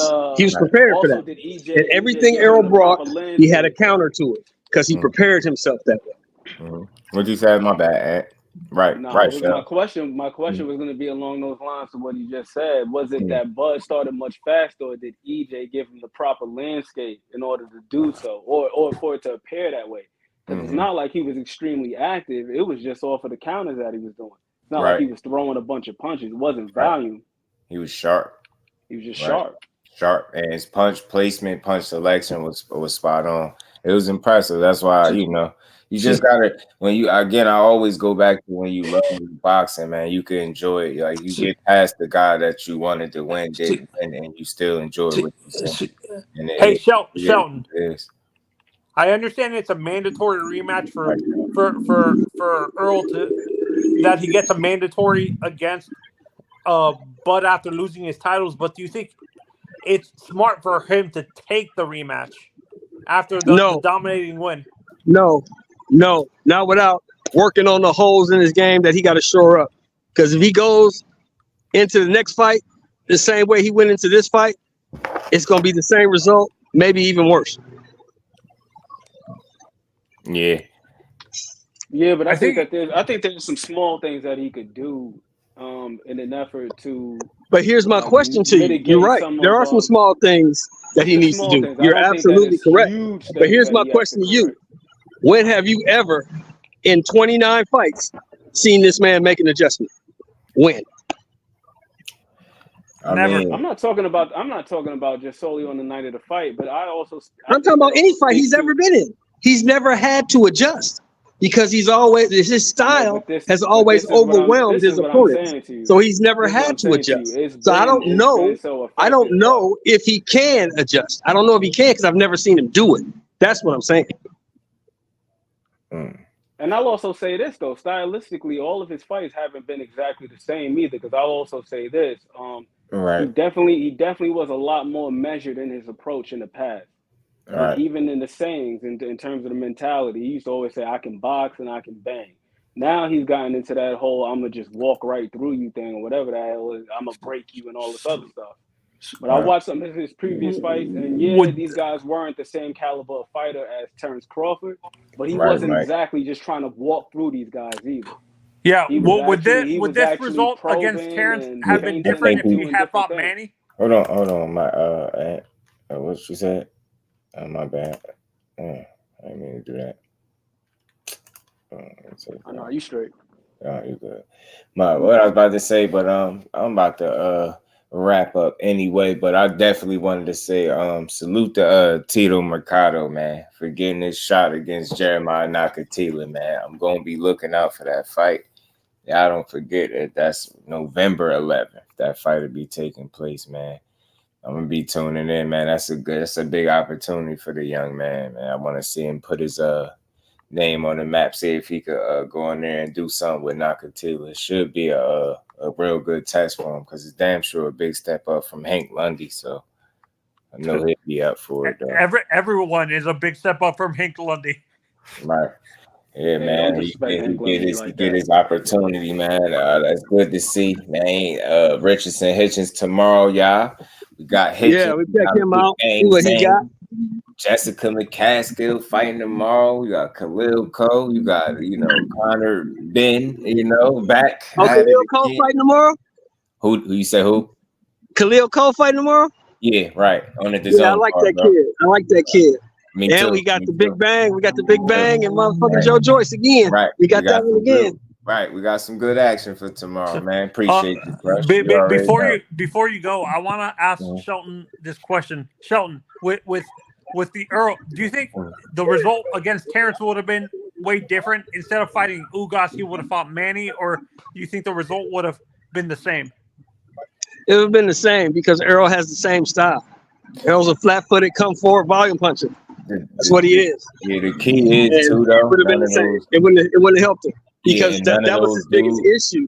His biggest issue was he had fought no one in his career that could prepare him for Terence Crawford. Right. Yeah. Nobody fights like a Crawford. I mean, to me, the only preparation, the closest preparation, in my opinion, because they do a lot of things alike, I think is Boots. That's the closest to it. It's Ennis. The danger with that is you fight a Boots Ennis, you mess around. And I ain't saying for sure, but you mess around and not make it to a Crawford fight. So that's the there you go, Just. There you go, Just. There you go. Partner, and you don't go spar Boots and hoping that you get to the next guy. That might be the fight you playing with Boots. So yeah, that's right. So wait, you don't think Manny's style would have helped him for Crawford? No, because Manny was just too small for ERROL. I always wanted to see Crawford get his shot against Manny too, because I always thought he would have beat him up. I always thought Crawford would have beat him up. The thing is, and you got to remember, Anthony, don't forget this: the Manny that ERROL was going to fight was 43 years old, and he was coming off of a 2-year layoff, so it wouldn't have helped him one bit.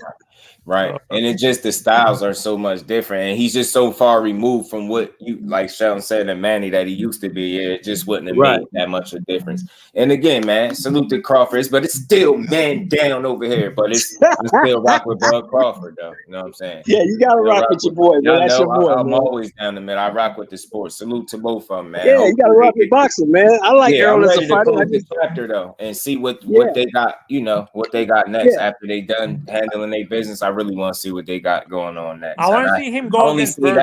I want to see Virgil get a shot against Crawford because of the toxicity that surround the fight. Like our people are you. I'm gonna say this, and y'all know I'm always 100 before I get off of here. I just can't have the hate for fighters that people have based on situations that don't affect me at all. Exactly. I'm sorry. Like I'm with holding people accountable. I'm with standing on principles, morals, business, all that stuff.